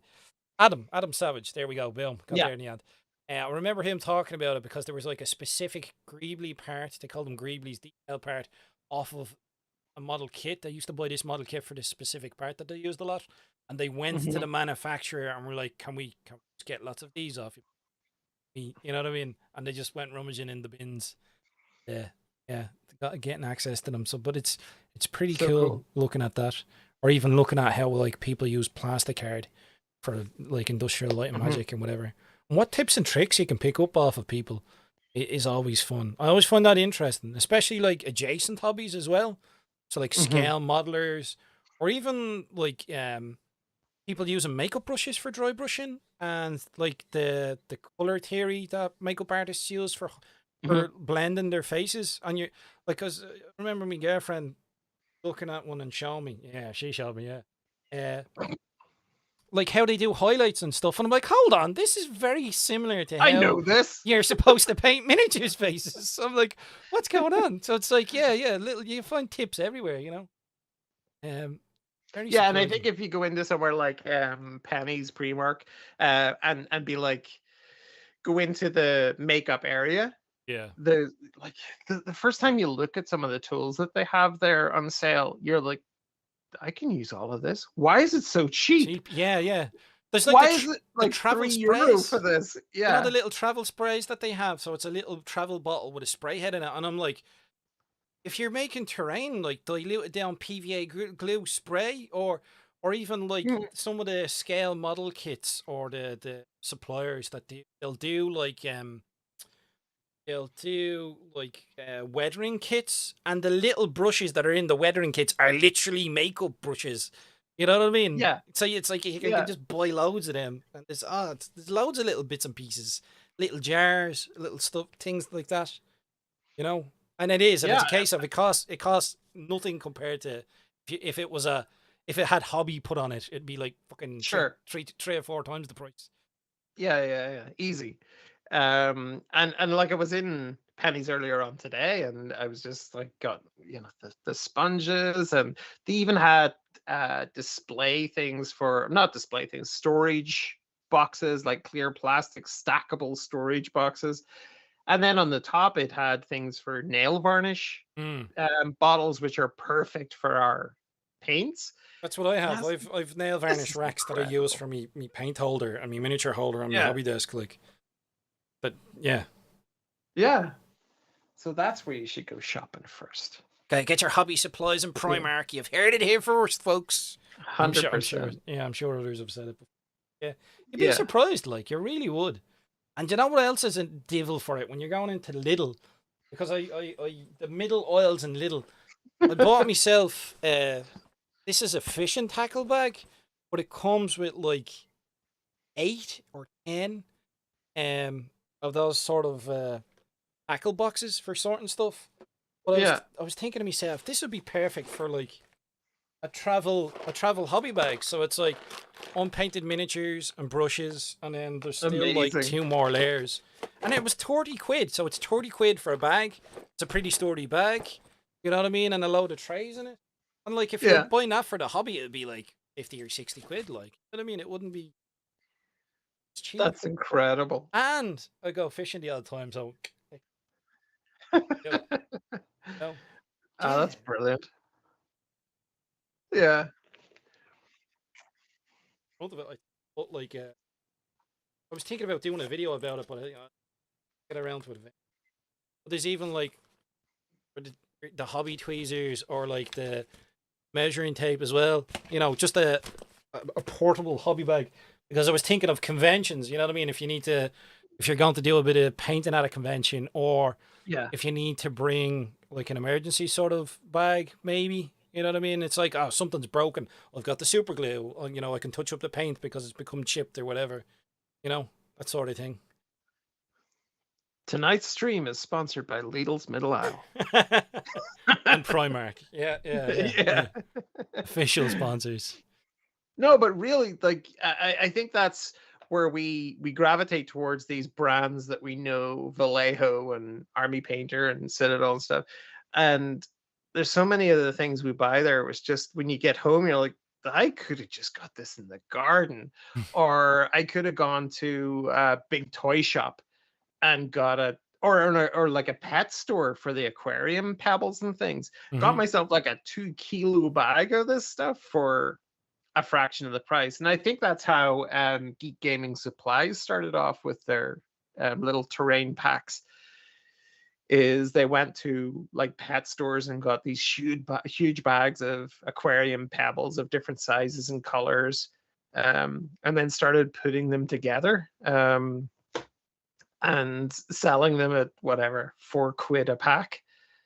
So it's yeah, pet stores is the other one. Go to the aquarium section, and you're going to find some fantastic stuff in there. Yeah, yeah. Yeah, I suppose, yeah. There's a lot of pebble for the bedding, isn't there? Yeah. So they're all yeah, different grades as well. But yeah, definitely and the child's play sand bag. For oh I yeah, think that's a fiver, and it's hmm kilos of the stuff. It's like, yeah, I'm unless I specifically start doing board game tables just with sand. You know what I mean? It's like the rate I go at. That's a lifetime supply. Like, it's like you're hmm gonna buy one of them and then never again, unless you get kids who get a play sand pit, and you know you have to yeah. contribute. Or you have a cat who discovers it and ruins it for you. Oh You well, know, they I've no cats, so you know, hopefully, hopefully I don't find someone's pished in it. You know. but I think I mean the really cool thing about that is it seems to be clean as well. Like Yeah, it's there's very little sterilized. Yeah, dust. yeah, yeah. There it's they tend to be sterilized.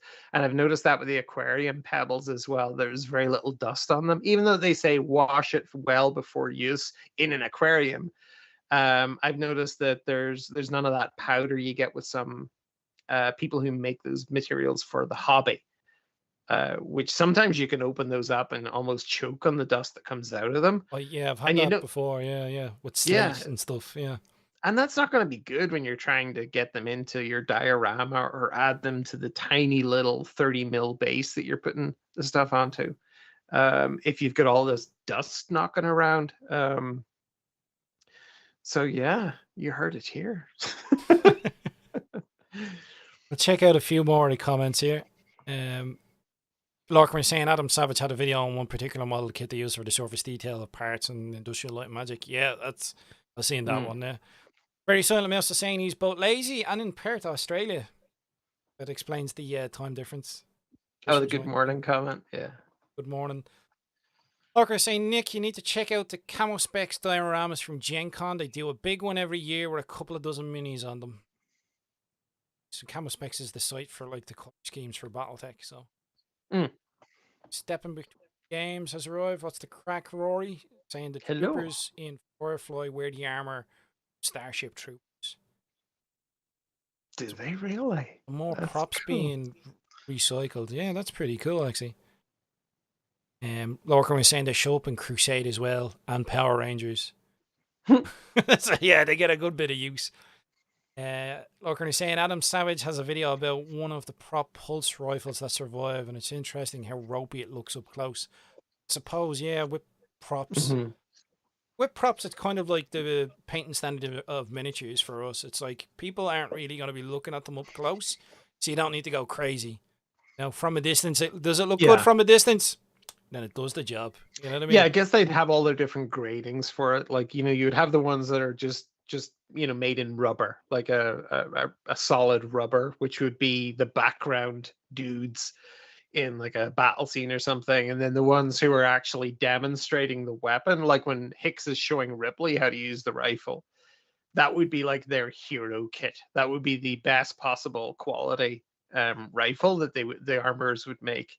And I think it's probably the same for when they're making spaceships and things. When you see like the Starship Enterprise up close in one of Adam Savage's videos, you can see where tiny bits of card have been you can almost see the pencil lines on the bits of card that they've cut out and then stuck to the Starship Enterprise. And if you're watching it on regular telly, you don't even see that. You wouldn't ever see that. It's only when you look at like Blu-rays of this stuff, you can't get away with that. I suppose, yeah, because like the actual sort of quality of the video back in the day would have hid a certain amount of it as well. Like, yeah, for sure. Yeah, I didn't even think of that. Yeah. Whereas, as you're saying, like if it's in Blu-ray now, it's like, oh Jesus Christ, it's it's all laid bare, sort of. Interesting. Yeah, I mean, why would you, as a model maker, why would you spend the time on it? It's like the dudes at the back I talked about with their rubber rifles. Why would you spend time on those, making those working replicas or blank firing? Oh yeah, because versions? It costs as well. Like there's no need to make every single prop functional, then we don't do it. Then you have your hero versions, as you were saying. The one. Yeah, because even just on a cost basis for production, like it makes sense. There you go. There's your rifle that's literally just made of solid wood. You're in the background. Hold it. Don't drop it. There you go. Knock yourself out. Yeah. Please don't try to reload it. Yeah. No, and whatever you do, don't drop the bloody thing. Christ. Yeah. Hobbygit was saying, I think he called it the Greebly. Pretty sure it was from a large artillery gun. It's the part I was talking about where they went. Then said, I've started using makeup brushes and I occasionally use them for dry brushing. Well, fair play, Clint. Whatever floats your boat. Different strokes. I've seen that hobby shed of his. Holy Jesus. It is impressive. It is compact and efficiently packed. He's put videos up of it. You should check it out, Nick. It's a thing. How he gets in there, I don't know, but he managed. Lorcan is saying the video was called the Universal Greebly. That's the specific one. Okay, cool. Clint was saying, I once used the ash from my barbecue to make an Ash Wasteland gaming board. There you go. Look, that's thinking. That's thinking for you. I hope you're waiting until it cooled down at least. You know what I mean? Otherwise... Authentic smoke effects. Yeah. What's that smell? It's just the board. Don't worry about it. My miniatures. It's the grim dark future. That's what you're smelling. Oh, the glow effects look great on this table, mate. I'm like, oh yeah. Hey, saying that, like I had what was I putting together? Some resin miniatures from Raging Heroes, and I was using super glue on them, and I was like, oh, I've used too much, and I got a bit of kitchen roll to like wipe away the excess, and it started to smoke. So yeah, I don't know what's going on there. What the cyanoacrylate and the whatever's in the kitchen, kitchen roll. But yeah, literal wisps of white Was smoke was coming it off that. was it like that blue roll that reacts? Do you know the blue roll that sort of reacts? It turns sort of reddish if there's like a certain chemical it contacts. Was it one of them? Oh, like litmus paper? I don't know what it was. I don't think litmus paper would smoke though, so I don't know what chemical reaction was going on. But I But there didn't. was Well, there was I was something gonna say I didn't interesting. Yeah. repeat it, but I did It's like, it's immediately the good after. stuff when it starts melting everything. Yeah. Jesus. So I dripped the typically directly into the kitchen roll, and it was just like, whoa! Don't do that. Don't inhale that. Not in Yeah. an enclosed environment, folks. So yeah, some weird like hot ash on a thing. It'll be cool briefly, and then it'll be a hazard. Yeah. Yeah, but weren't you experimenting with some paints at one stage, and you were having some very strange sort of chemical reactions to them, wasn't it? Things were doing some weird reactions. Yeah, there was Green Stuff World. I think it was their holographic paint. And it's almost like it's alive. It's the strangest stuff. Like when you look at that, like super close up, even if you have your phone or something, you bring the camera up and zoom in. As soon as you drip that onto, I was dripping it onto like a glossy black surface, and it's like something from a sci-fi movie with some organism that's cracked out of an asteroid. It was just the whole thing was active, and then it eventually settles. But if you breathe on it, it just goes off again. So whatever floating pigment or reflective particles they're using in that, fascinating to watch. Yeah. I never got it to work well on a miniature. I think those holographic and color changing things are great if the miniature's rotating, but for something that's static on the shelf, it just doesn't work for me. Yeah, unless you're walking past yourself. If either the miniature's moving or you're moving, you're not going to see the changes in angle to catch the different pigments. So, Yeah. I just saw Essex Boy's thing about starting a small fire with super glue and kitchen roll. Yeah.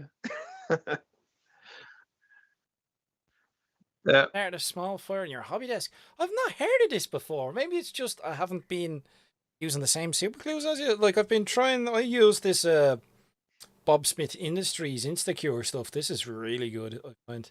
Mm-hmm. I don't know there's much variation in super glues. I mean, their consistency, I think, can vary from being very runny, which will set almost immediately, to being goopy and gel based. And that takes a while. Which takes a while, but I can't honestly remember what particular super.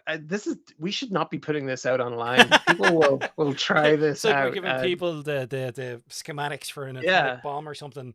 2 parts super glue, 1 part. Yeah. Oh. No. Whatever the smoke coming off that is, it's not going to be good for you. No. It's going to be definitely not nasty stuff. Yeah. Probably.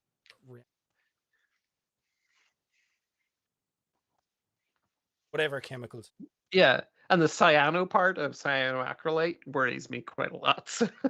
It's like bleach. It's like people are so innocent with bleach where they mix it with other chemicals, and they specifically like really say to you, don't mix bleach with anything else because it can it can react and give off gases that are no bueno. So yeah, don't be messing with stuff, folks. You know what I mean? Don't be messing with stuff, and just use your super glue for either your fingers or your miniatures, preferably your miniatures. It's just the worst. Anytime I've had to build something resin, I've always ended up with those encrusted fingertips. Yeah. I mean, it's great for when you then need to trim bits off the sprue then, and your thumb's got its own version of armor. Oh, sure. But the old fingerprint reader on the phone isn't going to be too happy with you these days. You know what I mean? Yeah. Oh my goodness. Or you rub your eye or something. Yeah, you're going to know all about it. Oh, I think the worst I have is I have this reflex that I don't think about where I try and catch things with my leg. I dropped a scalpel blade once, and that wasn't fun. You know what I mean? Yeah, but you caught it, right? Oh, I caught it all right, and it didn't. Yeah, it wasn't going anywhere then.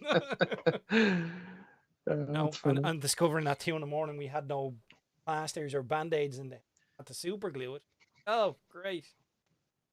Oh, you super glued the wound like Vietnam style? There was literally nice. nothing was open.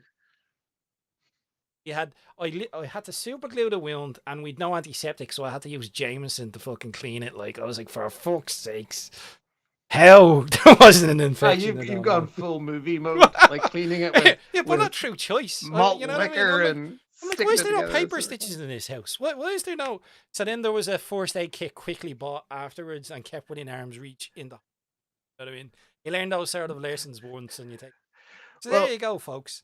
Top tip for have a no, first aid kit in your I, hobby I room. I'm gonna give you a better one. What we used to call a retail plaster. A retail plaster is when you're standing at the till and you've cut your finger on probably just another receipt or something or packaging, and you've got no way of leaving the till because the shop's busy. You get a piece of receipt, you fold it up into a square, put it over the cut, and then sellotape over that. That is a retail plaster. And anyone who's worked in retail for any amount of time will have tried it. Yeah, and it works. Yeah. I'm Just surprised you didn't get the prize going out and just be like, try and seal it that'll over. do it as well. Yeah, Yeah. yeah. Yeah. Or can I That's saying, hey, funny. super glue was invented for that? Yeah, I've heard that as well. It was invented for Yes, gluing sticking people together back broken together. soldiers. Yeah, Yeah. yeah. There, Hmm. trooper. I can Yeah, always that's do a that's bank why it robbery, works so well. says Clint after a hobby session with super glue. Say so, man. You'd no Yeah, fingerprints but they'll left. take one look at you and they'll be like, "Oh, there's a model making nerd." You're one of them. Yeah, let's Did you, just wait outside like the local model shop until we the spot him. fumes Yeah. wafting out from the plastic glue. It's like, Jesus Christ. How I didn't have headaches as a kid, I have no idea. As I have no fingerprints. Well, you're a chef, Clint, so I'd expect you to have none. Hands of asbestos. I was always impressed with chefs handing you stuff, working hotels. They're like, Yeah. holy Jesus, how are you able to hold that? Like, it's like, I've no feeling them anymore. It's grand. It's like, all right. I think guitar players are the same. Oh, Yeah, yeah. certainly with one of their hands when they're all calloused. Yeah. All kind of stuff. Yeah. Yes. It's been a blast, bud. It's a blast having you on, Nick. We've had a great chat. Hours. Did you manage to get Thank much hobby you. done? Much of your gaff did you get painted up? Yeah, I got the last little bits of wood and stuff done there. I'm kind of at a point now with it where I'm going into that. I suppose I can bring it up and show you. Getting to that point where I can start to weather it. Hmm. I can start to make it look a bit dirty, but just a great little kit. I'm absolutely loving these, and I'll show you some of these are the little deck or dock pieces you get with it as well. And you get a little rowing boat, and you get a little outhouse as well. The chicken on top is one that I've added myself, but That's a nice little piece, yeah. yeah, great value for money as well. So that's what I've been doing. What about you? Did you get your stuff done? Well, I managed to get a fair bit of basing done on boys here. Some of the mechs I've gotten like the base color and then a wash on. I've repainted some of the bases on some of them, but yeah, it's mostly been painting bases, getting some green on them. They're Nice. getting there. Progress, Yeah. slow progress. Seems to be the only time I get some painting done is these hobby hangouts. So, at least I'm doing Yeah. some hobby. It's not too bad. Yeah. You know yourself. Well, I hope Thank everyone you for else. having me on. Yeah, well, we always find something to talk about, whether it's trying to set fire using super glue or using our makeup brushes or just writing Primark in general for hobby supplies. There's always an interesting conversation to be had. You know what I mean? Yep. Interesting hobby we have. Hope you've enjoyed it, folks. We'll be on again in 2 weeks. We'll have Nick on again in the future if he'll have us, if he's not sick of us Cool. at this stage. Surprised he comes back at all. Oh, I love it. Honestly. But Yeah. yeah, Thank you so much. it's been fun. It's been a blast. Thanks for coming on. And thanks for everyone for watching. Hit the like Cool. button if you like the content. Subscribe if you're not already subscribed. Catch you next time. Get easy, folks. Bye. Bye.